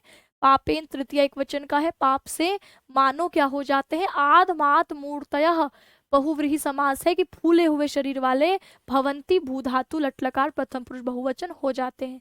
वे मानो प्रतिदिन पाप से परिपूर्ण होकर फूले हुए शरीर वाले हो जाते हैं, है ना, पाप का घड़ा इनका भर जाता है। फिर कहा तत् अवस्थाश्च व्यसन शत शर व्यताम उपगताः, तत् अवस्थाः, तो कहा कि यह उनकी अवस्था कैसी हो जाती है, तो कहा तत् अवस्थाश्च, और उनकी वह अवस्था, व्यसन शत, व्यसन यानी होती है बुरी बुरी आदतें, है ना, व्यसन मतलब क्या है, बुरी बुरी आदतें, तो उनकी वह अवस्था व्यसन बुरी बुरी आदतों वाले शत शर, 100 शत मतलब 100, शर मतलब बाणों से, व्यताम आपके विचलित होते हुए क्या हो जाती है, कहा उपगताः प्राप्त हो जाते हैं। तो जैसे वे उसी अवस्था में रहते हुए सैकड़ों व्यसन रूपी बाणों से लक्ष्य करने के कारण बन जाते हैं या इनको प्राप्त करने वाले हो जाते हैं। तो जैसे ये राजाओं के बारे में बताया कि 100 है ना, शत शर 100 बाणों से, व्यसन रूपी बाणों से, व्यताम जो घायल होते हुए क्या हो जाते हैं, उपगताः प्राप्त हो जाते हैं, यानी उन बाणों से लक्ष्य कर दिए जाते हैं इस अवस्था में यह राजागण। ठीक, फिर आगे देखेंगे, लिखा है वल्मीक तृणा अग्र अवस्थिताः जल बिंदवः इव पतितम आयात्मनम न अवगच्छन्ति। वल्मीक आपकी वल्मीकी होती है जो जैसे चींटी आदि के द्वारा बनाया हुआ वो बारीक सा आप देखते हो ना, बाम्बी सी जहाँ पर चींटियां रहती है, तो उसको कहते हैं वल्मीक, है ना, बाम्बी। तो बाम्बी के अग्रभाग पर तृणा अग्र अवस्थिता, तो आगे तिनके के भाग पर जो टिका हुआ है, जल बिंदु जल की बूंद के इव समान पतितम अपि, गिरे हुए जाने पर भी आत्मानम अपने को न अवगच्छन्ति, नहीं समझ पाते। जैसे किसी वाल्मीकि आपके वल्मी यानी आपकी जो चींटियों की बाबी है, उसके अग्र भाग पर उपस्थित तिनके पर जल बिंदु जल की बिंदु जैसे वहां पर से गिर जाती है और अपने गिरने के कारण को नहीं समझ पाती, बिल्कुल इसके समान ही राजा अपने आप को गिरने का पतितम अपि नावगच्छन्ति, समझ नहीं पाते कि मैं मतलब मेरा आचरण पतित कैसे हो गया, इसको नहीं समझ पाते। जैसे बाम्बी की जो घास की ओर पर टिके हुए, बाम्बी का जो बिल्कुल बाउंड्री है जिसमें आपके अग्रभाग जिस पर तिनका लगा हुआ है, उसमें टिके हुए जल की बूंद गिरने पर भी अपने पतन को नहीं जान पाती कि वो गिरी क्यों है, वैसे ही वे अपने पतन को ऐसे राजा लोग समझ नहीं पाते कि वे अपने आचरण से कैसे पतित हो रहे हैं। फिर कहा अपरे तू स्वार्थ निष्पादन तत्पर ही धन पिशित ग्रास गृधहि आस्थानम नलिनी बकही। अपरे तू और दूसरे कुछ, ऐसा और दूसरा क्या होता है?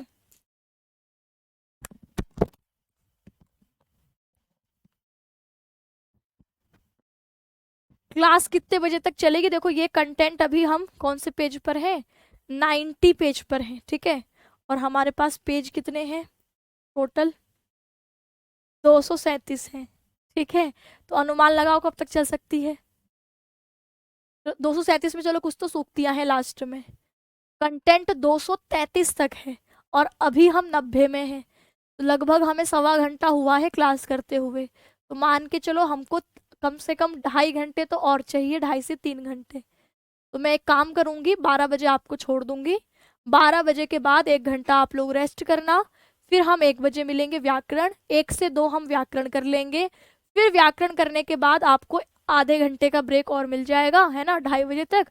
फिर जो है हम लोग 2:30 बजे से 1 घंटे की क्लास और कर लेंगे, तो ये हो जाएगा आज कंप्लीट, ठीक है। आज सैटरडे भी है तो आप लोगों की जो है वो थोड़ा सा मेहनत भी होनी चाहिए सैटरडे और संडे को, तो है ना।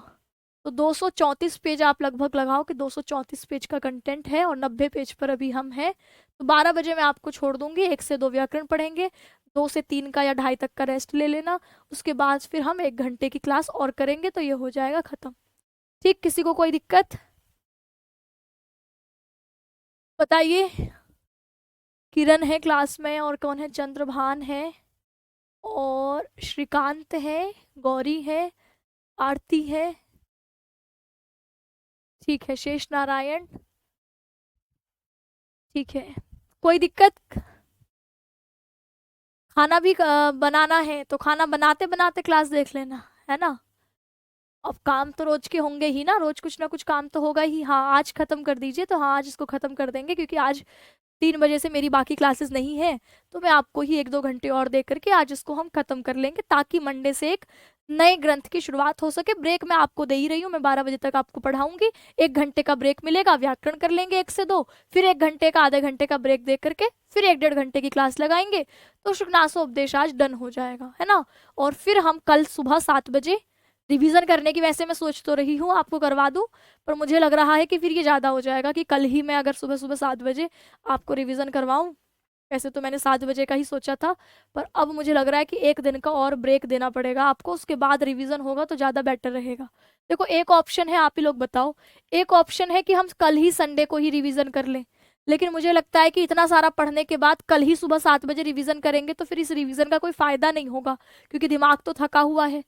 तो एक संडे को सुबह 7 बजे या शाम को 7 बजे, है ना, क्योंकि मेरे पास संडे को दिन में और भी बहुत सारे काम हैं, तो या तो मैं अर्ली मॉर्निंग इस क्लास को निपटा दूं, या फिर मैं शाम को पूरे दिन अपना काम वाम निपटा के शाम को करूं, या फिर एक ऑप्शन है कि हम इसको मंडे को सुबह 10 बजे इसका जो है रिवीजन करने के बाद फिर ट्यूसडे से शुरू करें, है ना। तो आप ही लोग बताओ कि क्या करना है। एक है संडे सुबह 7 या शाम को 7, या ऑप्शन है कि मंडे को हम इसका रिवीजन कर ले, संडे को आप लोग बैठ करके इसको अच्छे से पहले अपनी साइड से एक बार शुरुआत से लेकर अंत तक जितनी क्लासेस हुई हैं उनकी पीडीएफ को खुद से पढ़ो, जहां जहां पर डाउट है उसको सर्कल करो कि भाई यहाँ यहाँ पर मुझे डाउट है, अब जो क्लास आए उसमें फिर आपके डाउट सॉल्व हो। क्योंकि मुझे लगता है 1-2 दिन आपको फिर खुद में पढ़ने के लिए भी, मंडे भी ज़्यादा जल्दी हो जाएगा मेरे हिसाब से, है ना, मंडे भी मेरे हिसाब से ज़्यादा जल्दी हो जाएगा। कम से कम आपको 1-2 दिन चाहिए जिसमें आप इसको पचाओ, ऐसा थोड़ी कि आपको खिलाया और बिल्कुल जो है उसको हजम करने का समय भी तो चाहिए,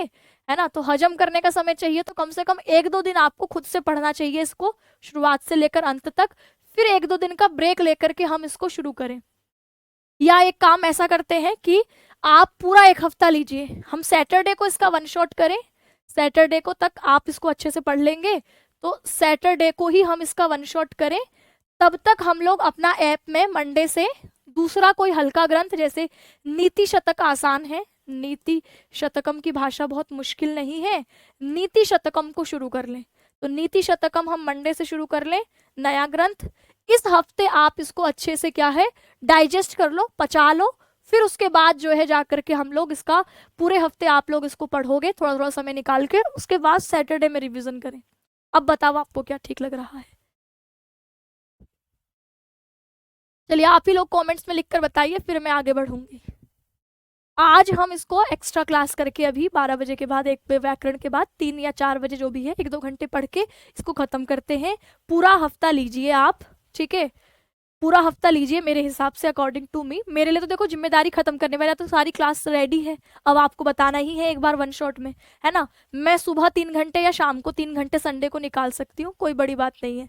लेकिन दिक्कत ये है कि जब मैं आपके पॉइंट ऑफ व्यू से सोच रही हूँ तो मुझे लग रहा है कि ये ज़्यादा जल्दी हो जाएगा, कि इतने सारे एकदम भाग रहे, रेस लगी हुई है और वो रेस के चक्कर में कुछ याद भी ना रहे, तो ऐसा ना हो। इसीलिए इस हफ्ते को आप लीजिए अच्छे से, है ना। ये जो क्लास मैंने संडे के लिए लगवाई थी इसको मैं बोल करके सैटरडे की करवा दूंगी, और इसी सैटरडे को हम फिर इसका रिवीजन कर लेंगे, है ना।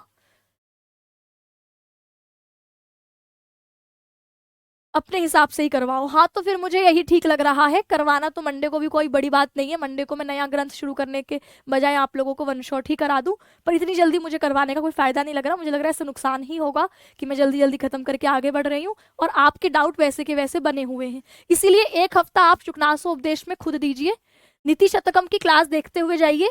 क्लास के बाद आप आधा घंटा भी इसके रिवीजन के लिए निकालेंगे तो काफी होगा, लेकिन उसके बाद जो आपके पास समय बचता है पूरे हफ्ते, आपको शुक्नासो उपदेश को एकदम जड़ से खत्म करने में लगा देना है। जहां जहां डाउट है वहां वहां पर सर्कल लगाते हुए अपना ये डन कर लेना है। फिर सैटरडे को आप लोगों के डाउट्स मुझ पे डाउट ग्रुप के माध्यम से मुझ तक पहुंचेंगे ही, तो उन सबको सॉल्व करते हुए सैटरडे को मैं इसका वन शॉट ले लूंगी, है ना। इसका हम एक ये कर सकते हैं, सैटरडे को आप लोगों के कुछ कुछ क्वेश्चंस बीच में ले सकते हैं, है ना। किसी दिन बीच में मैं आपकी शाम को एक्स्ट्रा क्लास लगा करके 6 PM पर किसी दिन एक्स्ट्रा क्लास लेकर के शुक्नासो उपदेश के जितने क्वेश्चंस अभी तक प्रीवियस ईयर क्वेश्चन के हिसाब से अलग अलग एग्जाम में, जैसे DSSB में यहाँ पर आता है, UGC में भी शुक्नासो उपदेश आता है, इसके अलावा UPLT में आता है, TGT में आपका कथामुख भाग लगा हुआ है, तो इन तीनों में ये आपके आता है। तो मैं, और इसके अलावा MP, राजस्थान, हरियाणा में भी शुक्नासो उपदेश आता ही है, तो मैं किसी दिन बीच में चाहे मंडे को हो ट्यूसडे को हो एक्स्ट्रा क्लास लगा लूंगी 6 बजे, और उस 6 PM पर मैं आपको इसके क्वेश्चंस दिखा दूंगी कि क्वेश्चन कैसे आ रहे हैं, फिर जाकर के हम वन शॉट करेंगे तो फिर ज्यादा मजा आएगा, है ना। ठीक, तो ऐसा कर लेंगे कि बीच में 6 PM का मैं तारीख बता दूंगी आपको, चाहे मंडे बता दूं ट्यूसडे बता दूं, वेडनेसडे तक हम लोग एक इसका क्वेश्चंस की क्लास लगा लेंगे, और सैटरडे को इसके पूरे कंटेंट का एक वन शॉट रिवीजन कर लेंगे, और मंडे से नीति शतक हम शुरू करेंगे। ठीक है, ये हमारा ठीक रहेगा, ज़्यादा बढ़िया मेरे हिसाब से ये रहेगा। चलिए फिर आगे बढ़ते हैं।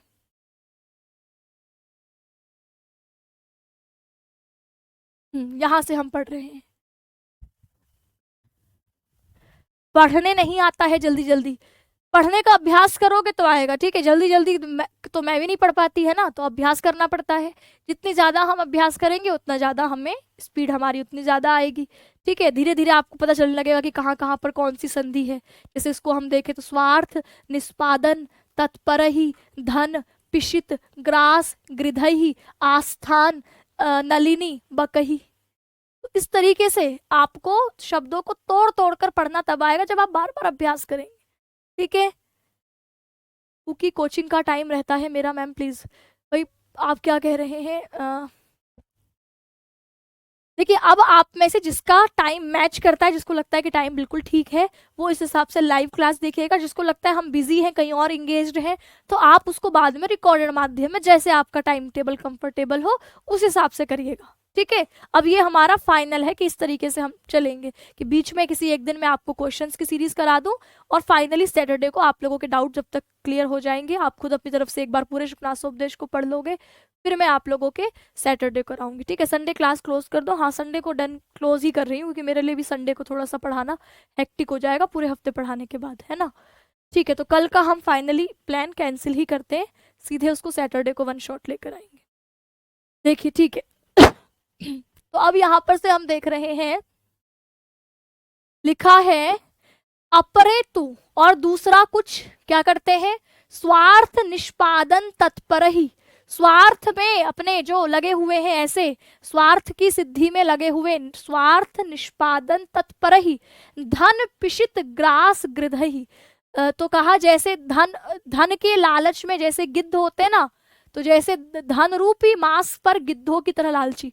जैसे गिद्ध लोग, कहीं पर मांस हो, सड़ा हुआ मांस हो, कोई मर गया हो, कोई जानवर मर गया हो, है ना, तो उसको नोचने के लिए जैसे गिद्ध लोगों के मन में लालच होता है, तो ऐसे ही अपने स्वार्थ की सिद्धि में लगे हुए जो क्या होते हैं, कहा धन पिशित ग्रास गृधहि, धन रूपी मांस पर गिद्धों की तरह लालची नजरें गड़ाए हुए। स्थान, स्थान है ना, स्थान नलिनी बकाहा।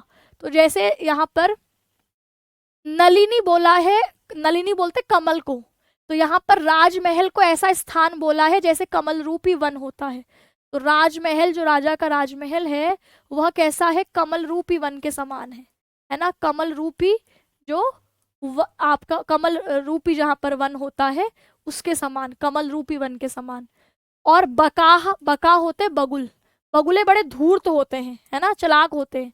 चालाक कैसे होते हैं, है ना, आपके जो बगुले हैं उनको धूर्त कहा गया है।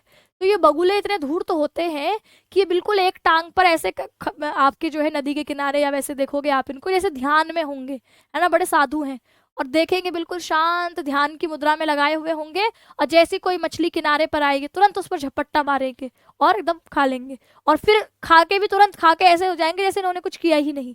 ऐसे जैसे ऐसे ही बगुलों के समान धूर्त राजसभा रूपी कमल वन में धन की लालच में जैसे गिद्ध नजरें गड़ाए रहते हैं, ऐसे स्वार्थ की पूर्ति में लगे हुए कुछ लोग ऐसे बगुलों के समान ही राजा की राजसभा में आपके आसपास घूमते रहते हैं। तो कुछ स्वार्थ सिद्धि में लगे हुए, धन रूपी मांस पर गिद्धों की तरह लालची, और राजसभा रूपी कमल रूपी वन में बगुलों जैसे धूर्तों द्वारा ठगे जाते हैं। यही जो बगुले रूपी धूर्त हैं, यह राजा के सभा में आसपास मीठी मीठी बातें करके उनको ठगने का कार्य करते हैं। जैसे बगुला एकदम एक टांग पर खड़ा होकर ऐसा कहता है कि मैं ध्यान कर रहा हूँ, और तुरंत मछलियों को आपके क्या कर देता है, पलक झपकते ही निगल देता है ना, उनको खा जाता है। तो ऐसे ही यह भी ऐसे ही होते हैं। तो यहाँ पर कहा अपरे तू, और दूसरे तो स्वार्थ निष्पादन तत्पर ही, स्वार्थ के निष्पादन में, स्वार्थ को पूरा करने में तत्पर ही लगे हुए, धन पिशित ग्रास गृधा, धन पिशित धन रूपी मांस में ललचाए हुए, गृधा गिद्धों के समान, है ना, गृध आस्थान नलिनी बकही, स्थान होगा राजसभा रूपी कमल रूपी बगुलों में जैसे धूर्त। अब इसमें देखें तो अपरे शब्द अव्यय है, स्वार्थ निष्पादन तत्पर ही पद तृतीया बहुवचन का है, और इसका समास देखें तो स्वार्थ से निष्पादनम तत्र तत्पराः, स्वार्थ के निष्पादन में जो वहां तत्पर है। षष्ठी तत्पुरुष, धन पिशित ग्रास गृधाः, धनानि एव पिशितानि, धन रूपी जो धन ही है जिनका मांस, जैसे गिद्धों के लिए मांस होता है ऐसे इन लालचियों के लिए धन ही है मांस। तो धनानि एव पिशितानि तेषाम ग्रासे गृधाः, तो ऐसे आपके लालची गिद्धों की तरह।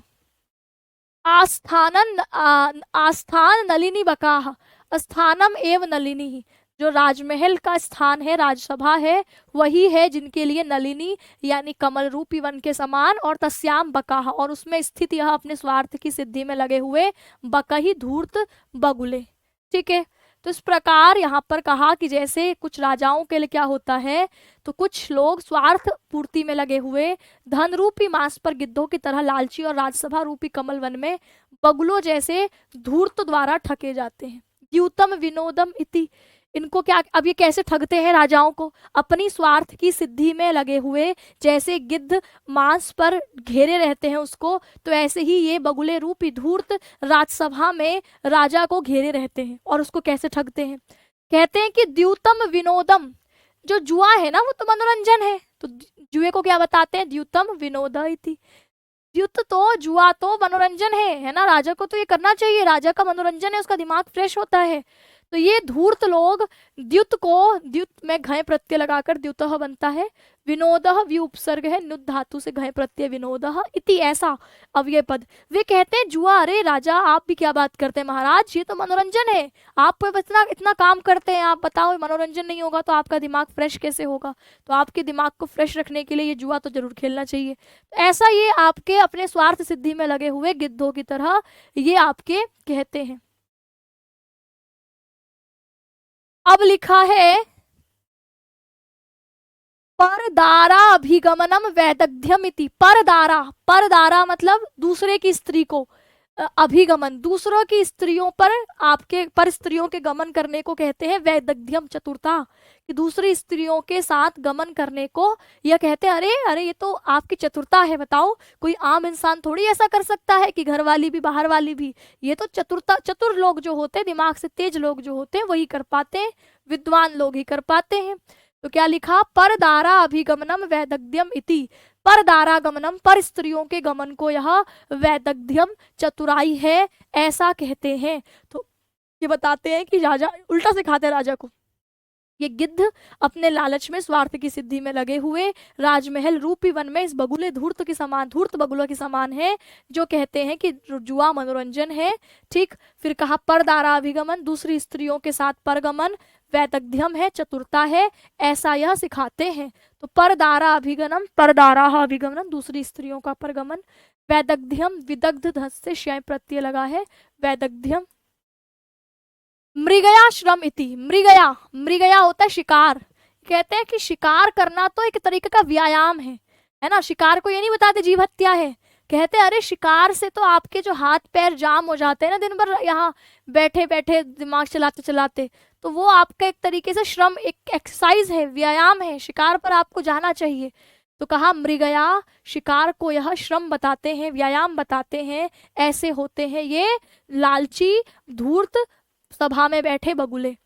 पानम विलासम इति, पान, पान यानी मद्यपान, शराब पीने को कहते हैं, अरे यही तो विलास है, यही तो आपके जो है सुख, यही तो है राजा बनने का, नहीं तो और दिन भर आप मेहनत करते रहते हैं, बताओ प्रजा के बारे में इतना सोचते हैं, थक जाते हैं, तो आपके अपने जीवन में विलास किससे आएगा, खुशी किससे आएगी, है ना, वो तो यही मद्यपान से ही तो आपके दिमाग को थोड़ा रिलैक्स मिलेगा, है ना, आप अपने लिए कुछ तो करें, तो मद्यपान को यह विलास है ऐसा कहते हैं।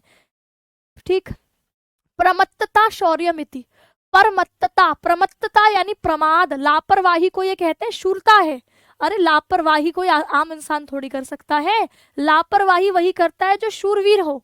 जैसे अभी पूरे, अब आपसे मैं कहूँ कि आप इंटेलिजेंट व्यक्ति एग्जाम से 2 महीने पहले पढ़कर कवर कर लेता है, और बाकी गधे लोग पढ़ते रहते हैं 6 महीने साल भर पढ़े जा रहे हैं, है ना, तेज बुद्धि वाला तो अपना प्रमाद अभी कर रहा है, लेकिन वो खरगोश है ना, खरगोश जो है वो 2 महीने में अपनी, जो जिसने 6 महीने दौड़ने में लगाए होंगे वो 2 महीने में दौड़ पूरी कर लेगा।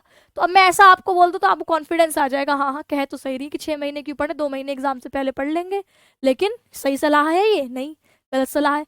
तो ऐसे ही यह बगुले रूपी धूर्त राजा को सलाह देते हैं कि प्रमत्तता, प्रमाद, लापरवाही क्या है, शौर्य है, शूरवीरता है ना।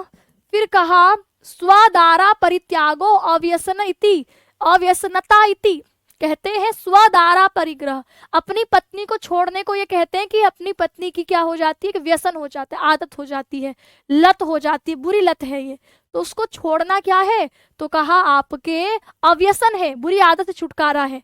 तो ये सिखाते हैं कि अपनी पत्नी का त्याग, अपनी पत्नी के पास बहुत ज्यादा ना रहना, है ना, स्वदार परित्यागो, तो अपनी स्त्री को त्यागना, अव्यसनता इति, अव्यसनता है, आदत से छुटकारा है, बुरी आदत से छुटकारा है, ऐसा यह उल्टा सिखाते हैं। तो आप कहेंगे अपनी पत्नी का त्याग क्या है, व्यसन रहित होना है, ऐसा यह सिखाते हैं। फिर कहते हैं गुरु वचन अवधीर्णम पर प्रणेत्वम इति, गुरु वचनम अवधीर्णम, गुरु के वचनों की अवज्ञा करना, अवहेलना करना, है ना, गुरु के वचनों का उल्लंघन करना। तो गुरु वचन अवधीर्णम, गुरु के वचनों का उल्लंघन करना, अनसुना करना, क्या है, अपर प्रणेत्वम, अपर दूसरे के, प्रणेत्वम वश में ना रहना है। अच्छा, गुरु के वचनों को पालन करेंगे, बताओ, फिर तो आप उनके वश में हैं, वो आपको कंट्रोल कर रहे हैं, फिर राजा आप काय बात, क्यों नहीं को बना दो राजा। तो ऐसा ये कहते हैं कि अगर आप गुरु के वचनों का उल्लंघन कर रहे हैं, यानी आप उनके वश में नहीं है, आप आजाद हैं, तो परवश ना होना है, ऐसा उल्टी बुद्धि है जो है धूर्त दिखाते हैं। तो गुरु के वचनों का उल्लंघन करना, परवश ना होना है, ऐसा यह बताते हैं। अजित भृत्यता सुख सुख उपवसेन व्यत्वम इति, अजित भृत्यया, अजित भृत्यया, भृत्या होते सेवक, अजित भृत्याया यानी जो भृत्यों को जीत कर ना रखे, वश में ना रखे, ऐसे को अजित भृत्यता, यानी भृत्यों को, सेवकों को बहुत ज्यादा वश में नहीं रखना, है ना, उसमें बहुत ज्यादा रोक टोक ना लगाना। सुख उपवेशन तव्यम, सुख पूर्वक सेवा किया जाता है। तो अगर आप भृत्यों को वश में नहीं रखते तो वो भी सुख पूर्वक क्या है, सेवा किया जाना है, कि भाई आप अपने सेवकों को अपने कंट्रोल में नहीं रख रहे। जबकि एक सही सलाहकार क्या सिखाएगा कि भाई आपके अंदर जो भी काम कर रहे हैं उनको थोड़ा सा आपने कस के रखना है ना, ताकि प्रजा में अव्यवस्था ना हो। लेकिन ये क्या कहते हैं कि अजित भृत्यता, भृत्यों को, सेवकों को अपने वश में ना रखना, सुखो सेवितव्यत्वम, यानी सुख पूर्वक एक तरीके से सेव्यत्वम है, सेवा किया जाना है, सेवन किया जाना है, सुखों का सेवन किया जाना है। तो भृत्यों को वश में ना रखना, तो सुख पूर्वक सेवा करना है, कि आप प्रजा की सुख पूर्वक सेवा कर रहे हैं, ठीक है। तो भृत्य मतलब हो गया सेवक। फिर लिखा है नृत्य गीत वाद्य वैश्य अभिशक्ति रसिकता इति, तो यह नृत्य को, गीत को, वाद्य यंत्र गाने बजाने को, वैश्याओं को क्या कहते हैं, तो कहा इसके प्रति आसक्ति, इसके प्रति जो आसक्ति होती है उसको ये रसिकता कहते हैं। कि अरे आप रसिक हैं, आप अपने आप को खराब क्यों समझ रहे हैं। अगर आप जो है वो सुरा और सुंदरी में डूबे रहते हैं, ठीक है, आप जो है नाचना गाना, वाद्य यंत्र बजाना, वैश्याओं, इनके प्रति आसक्ति रहते हैं, तो आप रसिक हैं, आप बेकार नहीं है ना, आप क्या हैं, तो कहा आसक्ति ही तो रसिकता है, या आपको रसिक बनाता है, ठीक। महापराधान आकरणम महानुभाविता इति, आपके महापराधान अकरणम, महापराधान अकरणम यानी महान अपराधों को अनसुना करना, क्या है, कहा महानुभावता, महानुभावता है कि बड़े बड़े अपराधों को अनसुना कर देना, कि आप कितने, अपने आप के अंदर कितना धैर्य है कि आप महान अपराधों को सुनने के बाद भी अनसुना कर देते हो, अकर्णन, सुनते नहीं हो, अनसुना कर देते हो, तो यह तो आपको महान बनाएगा, यही तो महानुभाव है, महानुभावता है इति गुण संधि। महापराधान अकरणम, बड़े अपराधों की अनसुनी करना ही महानुभावता है ना। तो ये राजा को सिखाते हैं ये। परिभव सहत्वम क्षमा इति, परिभव सहत्वम, पराभव, हार को, अपमान को, सहत्वम सहन करना, क्षमा इति, आपका कोई अपमान करे तो आप उसको सहन कर जाइए, यही तो आपके अंदर क्षमा का गुण लेकर आएगा। तो परिभव सहत्वम, अपमान सहना क्षमा है, क्षमा करने के समान है, महान हो जाएंगे आप। स्वच्छंदता प्रभुत्वम इति, स्वच्छंदता, स्वच्छंदता यानी एक तरीके की मनमानी करना, कि आपका मन आ रहा है तो आप प्रजा के साथ कुछ भी कर रहे हैं ना, आप जैसा चाहें वैसा कर सकते हैं। तो ये जो स्वच्छंदता है यही तो प्रभुत्वता का लक्षण है, तभी तो माना जाएगा कि आप राजा हो, जब आप स्वच्छंद होकर अपनी मनमानी कर सकते हो। तो स्वच्छंदता क्या है, तो कहा प्रभुता है, मनमानीपन ही प्रभुता है, यह असली अधिकार आपको दिखाता है। देव अवमानम महासत्व सत्वता इति, तो देव अवमानम, देवताओं की अवमानना करना, भगवान को भी ना मानना, है ना, उनकी भी तिरस्कार कर देना, उनका भी अपमान कर देना। महासत्वता, महानशीलता, है ना, एकदम एकदम आप जो है महान व्यक्ति कहलाएंगे। तो देवताओं का अपमान महान शक्ति संपन्नता को दिखाएगा। देवताओं का अपमान क्या है? देव अवमानम महासत्वता इति, ये सिखाते हैं। बंदी जन ख्याति ही यशः इति, बंदी जन ख्याति ही, बंदियों के द्वारा यानी जिनको बंधक बना के रखा गया है उनके द्वारा जो ख्याति, यश, आपका प्रसिद्धि के वचन गाए जाते हैं, यही यश है। दूसरे राजा आपके बारे में या आपकी प्रजा आपके बारे में कुछ अच्छा बोल रही है, ये यश नहीं है, ये प्रसिद्धि नहीं है। लेकिन जो बंदी जन है, बंधकों का आपने बना के रख रखा है, अगर ये आपके यश की बात करते हैं तो इसी को असली यश, इसी को असली प्रसिद्धि कहते हैं।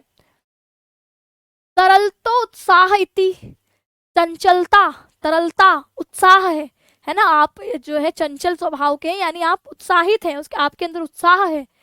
अविशेषज्ञता पक्षपातित्वम इति, अविशेषज्ञता, किसी एक विषय को विशेष रूप से ना जानने की क्षमता, यानी किसी में घुसना नहीं, है ना, तो किसी के भेद को ना पहचानना, उसके प्रति कुछ ज्यादा जानकारी ना रखना। यह पक्षपाती, आपके पक्षपातित्वम इति, भेदभाव रहित होना है, निष्पक्षता है कि अगर हम किसी के, हम जैसे राजा का काम होता है कि उसको पता रहे कि भाई मेरी प्रजा मेरे बारे में क्या सोचती है, ये मंत्री क्या कर रहा है, ये मंत्री क्या कर रहा है, इसके मन में क्या चल रहा है।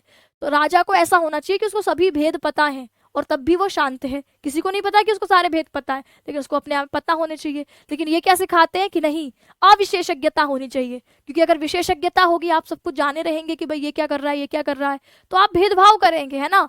तो आपको क्या करना है? अविशेषज्ञ होना है। तो कहा अविशेषज्ञता पक्षपातित्वम इति, तो अविशेषज्ञता निष्पक्ष रहना है, पक्षपात ना करने की निशानी है। दोषा नाम अपनी गुण पक्ष मध्य आरोपित भी, तो ये दोषों को भी क्या करते हैं? आपके गुणों में आरोपित कर देते हैं। राजा के अंदर जो जो दोष होते हैं उनको ये उनको गुणों के रूप में आरोपित करके ये धूर्त लोग दिखाते हैं। तो दोषान अपनी गुण पक्ष मध्यात आरोपित भी, दोषों को भी गुण पक्ष, गुणों के पक्ष में आरोपित करते हुए ये लोग, ये भाट, ये धूर्त दिखाते हैं। भाट लोग वे होते हैं जो राजा के तारीफों में पुल बांधते हैं, ना, यानी राजा की खूब तारीफ करते हैं। महाराज आपके जैसा कोई नहीं है, महाराज आप हैं तो दुनिया चल रही है, महाराज आपकी मर्जी के बिना एक पत्ता इधर भी उधर, इधर से उधर नहीं हो सकता, है ना, महाराज आप ही भगवान हैं। तो ये जो लोग राजा की प्रशंसा करते हैं उसको भाट लोग कहते हैं ना, चारण भाट लोग। तो कहा कि यह राजा के दोषों को भी गुण पक्ष के बीच में आरोपित करते हुए, गुण पक्ष पर राजा के दोषों को भी गुण में आरोपित करते हुए, अंतः स्वयं अभी, अंदर अंदर से खुद भी, विहसत भी, हंसते हैं, अंदर से हंसते हैं कि इस राजा को अच्छा मूर्ख बनाया है। तो अंतः भीतर ही भीतर स्वयं भी, विहसत भी हंसते हुए, अंतर भीतर ही भीतर स्वयं भी हंसते हुए, प्रातारणा कुशल ही धूर्त ही, ठगी में जो निपुण है ऐसे धूर्तों द्वारा। तो प्रतारणा ठगी में, कुशल ही धूर्त ही, तो इन कुशल धूर्तों के द्वारा जो ठगी में कुशल है, ये अंदर ही अंदर हंसते हुए ऐसे राजाओं को ठगते हैं।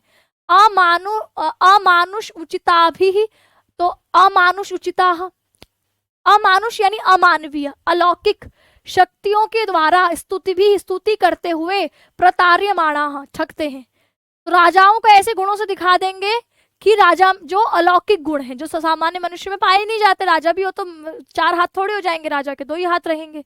तो ऐसे अमानुषत्व गुण, जो अलौकिक गुण है, ऐसे गुणों के द्वारा इनकी स्तुति करते हैं, इनकी प्रशंसा करते हैं और फिर प्रतार्यमाणा, ठगे जाते हैं। तो ऐसे राजाओं की अलौकिक स्तुतियों द्वारा इनको ये धूर्त लोग ठगते हैं।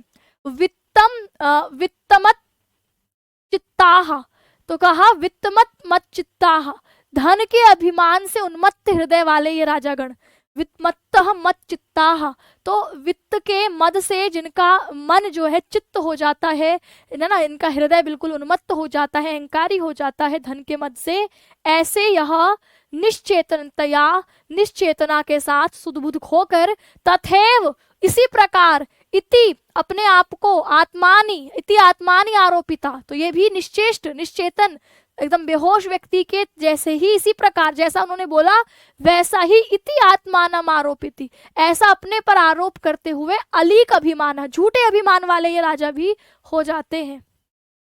है ना। तो आलीक अभिमान, सुदबुद्ध होकर ऐसे मिथ्या अभिमान अपने ऊपर आरोपित करने वाले ये राजा कैसे हो जाते हैं? कहा आपके मिथ्या अभिमान ऊपर आरोपित करने वाले ये राजा मृत्य धर्माणो अपि, मरणशील होते हुए भी, मृत्य धर्माण, मनुष्य मृत्यु धर्म है, मरेंगे हर कोई, है ना। तो कहा मृत्य धर्माणो अपि, मृत्य धर्मों वाले होते हुए भी दिव्यांश अवतीर्णमेव, मैं दिव्य अवतार हूं ऐसा के समान, सदैव सदैवतम इव सदैवतम इव, अपने में देवत्व के गुणों को, आति मानुषम, आपके अलौकिक मानुषता को, आत्मानम उत्प्रेक्षमाण, अपने आप में संभावना करते हुए। तो ये इन धूर्तों के द्वारा चढ़ाए जाने पर मरणशील होते हुए भी मैं दिव्यांश अवतीर्ण हूँ, देवता का अवतार हूँ ऐसा, सदेवतम, अपने आप को देवता के समान मानकर, अति मानुषत्वम, अलौकिक, आत्मानम उत्प्रेक्षमाण, अपने को ऐसा मानने वाले हो जाते, अपने आप में ऐसी संभावना करने वाले ये राजागण क्या करते हैं? तो कहा प्रारब्ध दिव्य उचित चेष्ट अनुभव, तो आपके आरंभ की हुई, प्रारब्ध यानी जो आरंभ को की गई है, दिव्योचित, दिव्य जो हो, है ना, देवताओं के जो योग्य हो, जैसे 4 हाथ देवताओं के पास होंगे, साधारण मनुष्य के पास नहीं होंगे, तो ये आपके वैसा ही आचरण करते जैसे देवता लोग आचरण करते हैं।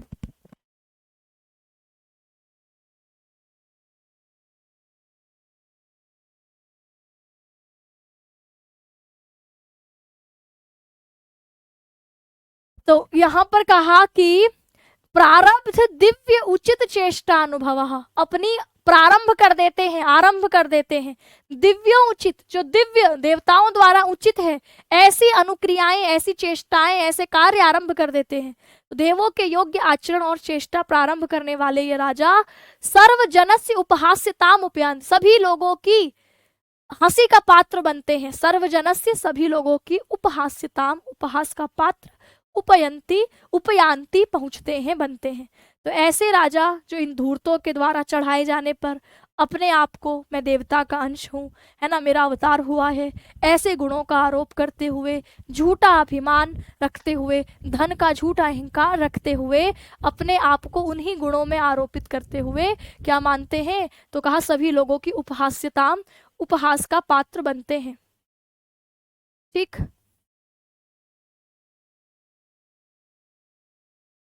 व्याकरण की चीजें हमने यहाँ तक नहीं करी है ना, तो व्याकरण भी साथ के साथ करते हैं, फिर आगे बढ़ेंगे। चलिए, कहाँ से व्याकरण छोड़ा था?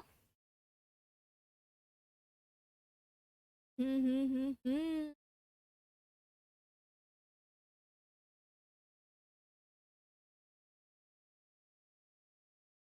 हम्म।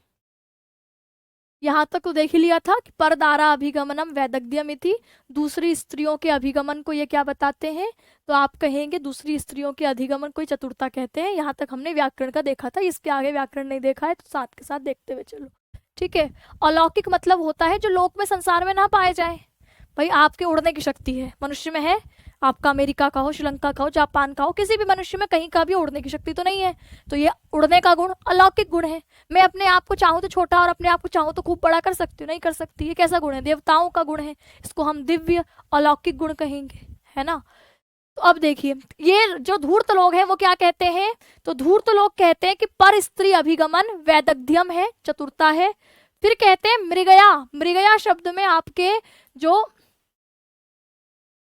तृतीय विभक्ति का पद है, इसको बाकी को आप छोड़ दीजिए अभी, मृद धातु से घय प्रत्यय करके मृगः शब्द बनता है, इसका तृतीय विभक्ति का रूप बना है मृगया, तृतीय विभक्ति है इसमें। ठीक है, आपके मृग, आपके जो मृग का शिकार है उसको क्या कहते हैं? श्रम, व्यायाम है ऐसा कहते हैं।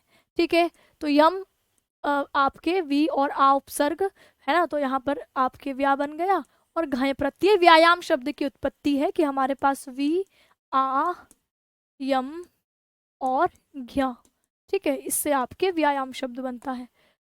पानम, पानम यानी मद्यपान को, पा से युच प्रत्यय पानम। विलास, विलस से घय प्रत्यय विलास, मनोरंजन है ऐसा ये कहते हैं कि भैया शराब पीना तो क्या है, एक विलास है, एक सुख है। प्रमत्तता, प्रमत्तता में प्र उपसर्ग है, मत धातु से त प्रत्यय करा है, स्त्रीलिंग का शब्द बनाने के लिए तल प्रत्यय लगा दिया, तो प्रमत्तता, इसको शौर्यमिति, शौर्य है ऐसा यह बताते हैं। तो शूर से यत प्रत्यय लगाकर शौर्य, शौर्यम इति, शौर्य है, लापरवाही शौर्य है, ऐसा ये बताते हैं। स्वदार परित्यागो अव्यसनता इति। तो यहाँ पर स्वदार मतलब अपनी पत्नी का परित्याग, परित्याग अव्यसनता, तो यहाँ पर विसर्ग संधि हुई, फिर अव्यसनता, ता के बाद है इति, गुण संधि हुई, तो गुण संधि हुई व्यसना धन व्यसनता इति में, और यहाँ हुई विसर्ग संधि। ठीक है, स्वदार परित्याग, स्वदारा परित्याग, अपनी पत्नी का त्याग, षष्ठी तत्पुरुष। अव्यसनिता, तो व्यसनिता में आपके न व्यसनिता इति, अव्यसनिता, नए तत्पुरुष समास हो गया नहीं के अर्थ में, कि अपनी पत्नी को त्यागना तो किसी व्यसन से छुटकारा पाना है ना, व्यसन रहित होना है। गुरु वचन अवधीर्णम, गुरु के वचनों का उल्लंघन करना क्या है, तो कहा धीर्णम पर प्रणयत्वम इति, पर प्रणयत्वम यानी दूसरे के बंधन से आजाद होना है, यानी दूसरे के बंधन में ना रहना, इति ऐसा है। तो गुरु वचनम अवधीर्णम, गुरु वचन, गुरु के वचन षष्ठी तत्पुरुष है ना, फिर इसके साथ अवधीर्णम, गुरु के वचनों का उल्लंघन करना, षष्ठी तत्पुरुष समास। अपर प्रणयत्वम है ना, अपर प्रणयत्वम, परवश में ना होना, तो आप कहेंगे न परवशेन, यानी नए तत्पुरुष समास है, इसमें भी नहीं के अर्थ में, परवश नहीं होना है। ठीक, अब आगे देखते हैं अजित भृत्यता। अजित भृत्यता यानी होता है भृत्यों के प्रति उनको यानी वश में ना रखना, अजित यानी उनको अपने कंट्रोल में ना रखना।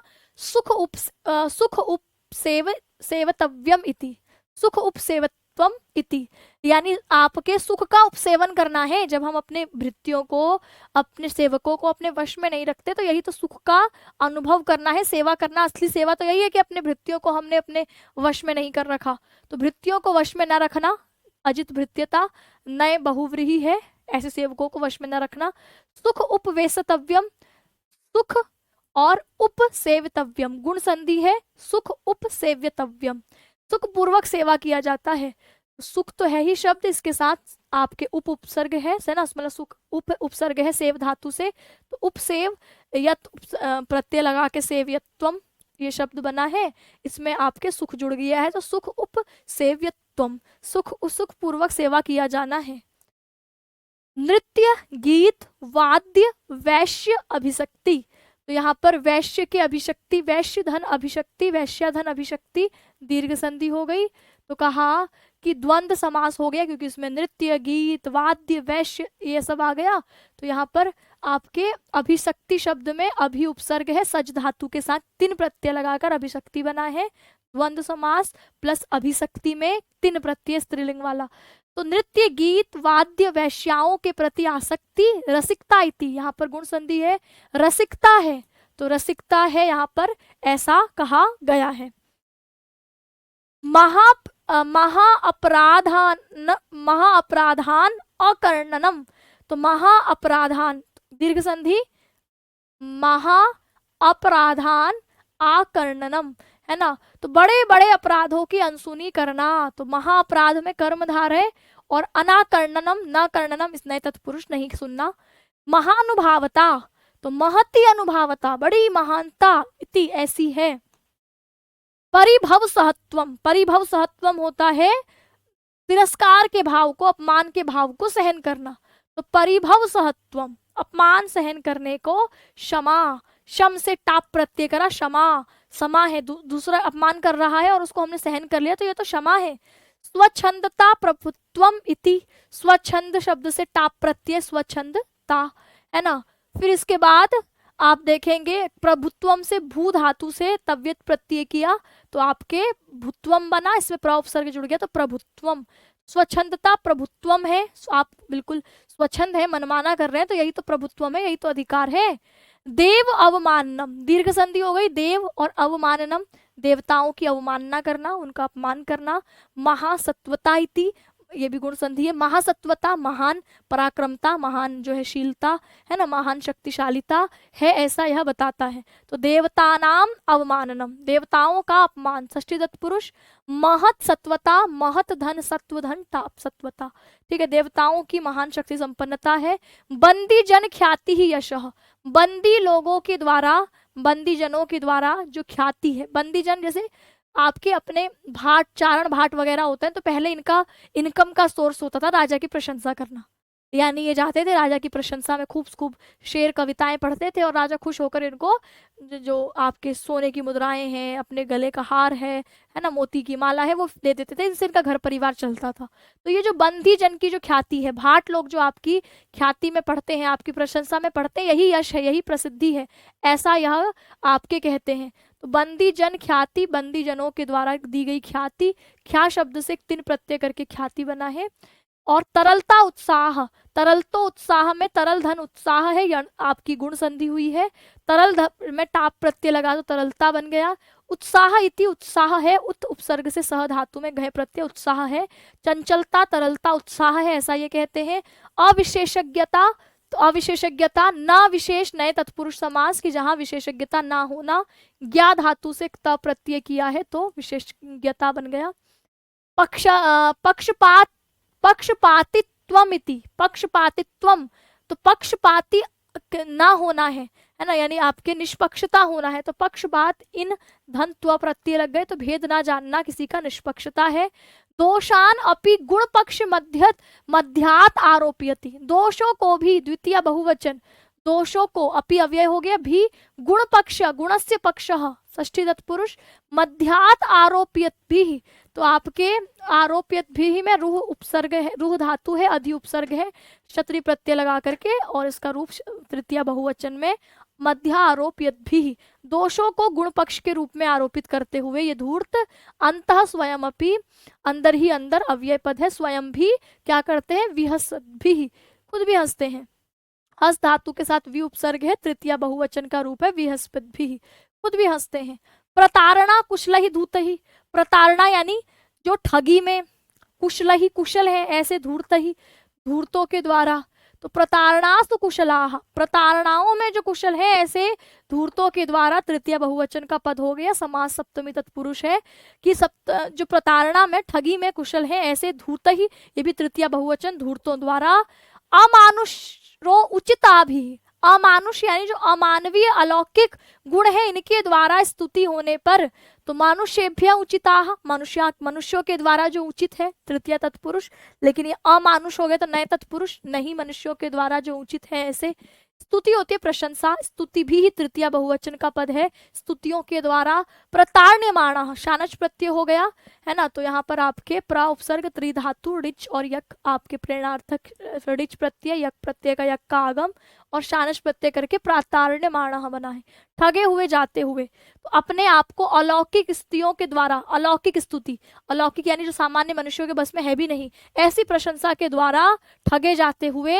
वित्तमत्तम चित्ताह, वित्त मत मत चित्ताह, वित्त के मद में, धन के अहंकार में, अहंकार हृदय वाले ये राजा क्या होते हैं, कहा निश्चेतनतया, निश्चेतनता के साथ, सुदबुद खोकर, तो निश्चेतनस्य भावः तया, निश्चेतनता के भाव के द्वारा, तृतीया विभक्ति।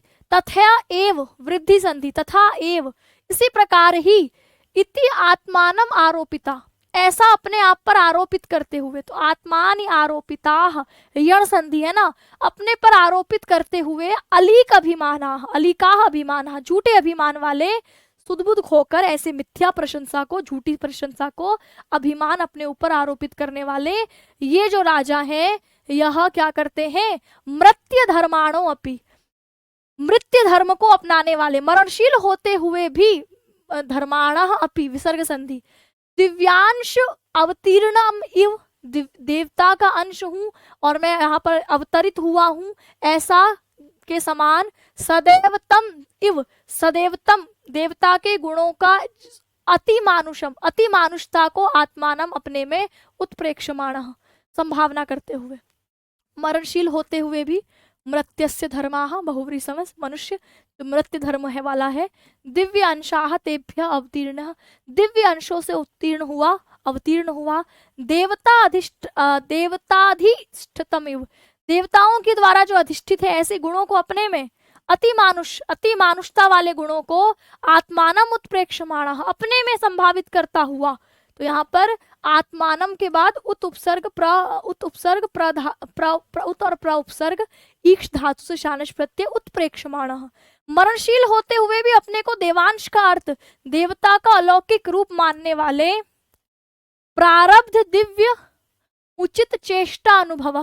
प्रारब्ध अपनी आरंभ की हुई दिव्य उचित, जो देवताओं के द्वारा उचित है ऐसी क्रियाएं, आरंभ, चेष्टाएं, अनुभाव, अपना आचरण, अपनी चेष्टाएं, अपनी क्रियाएं जो देवताओं द्वारा उचित है वैसी करने लगते हैं। तो प्रारब्ध में प्र और आ उपसर्ग रब धातु से त प्रत्यय करके प्रारब्ध दिव्येभ्य उचित, देवताओं के द्वारा जो उचित है ना। और आपके स्त्री लिंग प्रातिपदिक चेष्टा शब्द में अनु उपसर्ग भू धातु से घय प्रत्यय करके अनुभाव। सर्वजनस्य उपहास्यताम उपायंती, सभी लोगों की, सर्वजनस्य षष्ठी तत्पुरुष, षष्ठी विभक्ति भी है। उपहास्यताम, उपहास्यता को उप उपसर्ग हस धातु से डियत, उपहास्यताम उपायंती, उप उपसर्ग या धातु लटलकार प्रथम पुरुष बहुवचन, हंसी का पात्र बन जाते हैं ये लोग। और आत्म विडंबना, चलिए तो यहाँ से हम अब इसको नेक्स्ट में करेंगे। 119 पेज तक हमने कर लिया है और 234 पेज हमें करने हैं, तो यानी कि हमारे पास लगभग 120 पेज ही और है ना, 120-30 पेज और है। कौन सी संधि है, कैसे है, कैसे, प्लीज एक्सप्लेन, कौन सी संधि है और कैसे है। संधि का नाम मैं बता रही हूँ। संधि हम 1 बजे करते हैं, व्याकरण की क्लास में संधि पढ़ाती हूँ ना, तो वहां संधि में पढ़ाऊंगी, संधि का नियम आपको पता चल जाएगा। यहाँ मैं संधि का नाम बता रही हूँ, दोनों को जोड़ दोगे तो संधि का कॉन्सेप्ट क्लियर। अब मैं व्याकरण में संधि को डिटेल में समझाने लग जाऊँ तो साहित्य नहीं पढ़ा पाऊंगी, और वहाँ संधि पढ़ाते वक्त साहित्य नहीं पढ़ा सकती, से दोनों को अलग कर रखा है ना। तो इसीलिए वहाँ आपको संधि समझनी है, यण संधि में अभी पढ़ा रही हूँ, संधि वहां पर सीख करके यहाँ अप्लाई कर लो आप साहित्य में, ठीक है। चलिए तो आज के सेशन को मैं अभी यही एंड करती हूँ। 1 बजे व्याकरण में लघु सिद्धांत कौमुदी में मिलेंगे, जहां पर हम अभी संधि प्रकरण ही कर रहे हैं, स्वर संधि प्रकरण ही चल रहा है। और फिर उसके बाद आप लोगों को नेक्स्ट क्लास यानी 1 से 2 व्याकरण पढ़ने के बाद 1 घंटे का गैप दे दूंगी, 2 से 3 का। 3 बजे से फिर जो इसका बचा हुआ पोर्शन है उसको हम कंप्लीट करके आज शुक्नासोपदेश को निपटा लेंगे। कल संडे है, कल पूरी तरीके से आप फ्री रहोगे तो इसको आप पढ़ सकते हो, और पूरे हफ्ते भी आपको इसको अच्छे से शुरुआत से लेकर एंड तक पढ़ लेना है, ठीक है। तो अभी इस सेशन को मैं यही एंड करती हूँ। सभी साथियों को नमस्कार, धन्यवाद।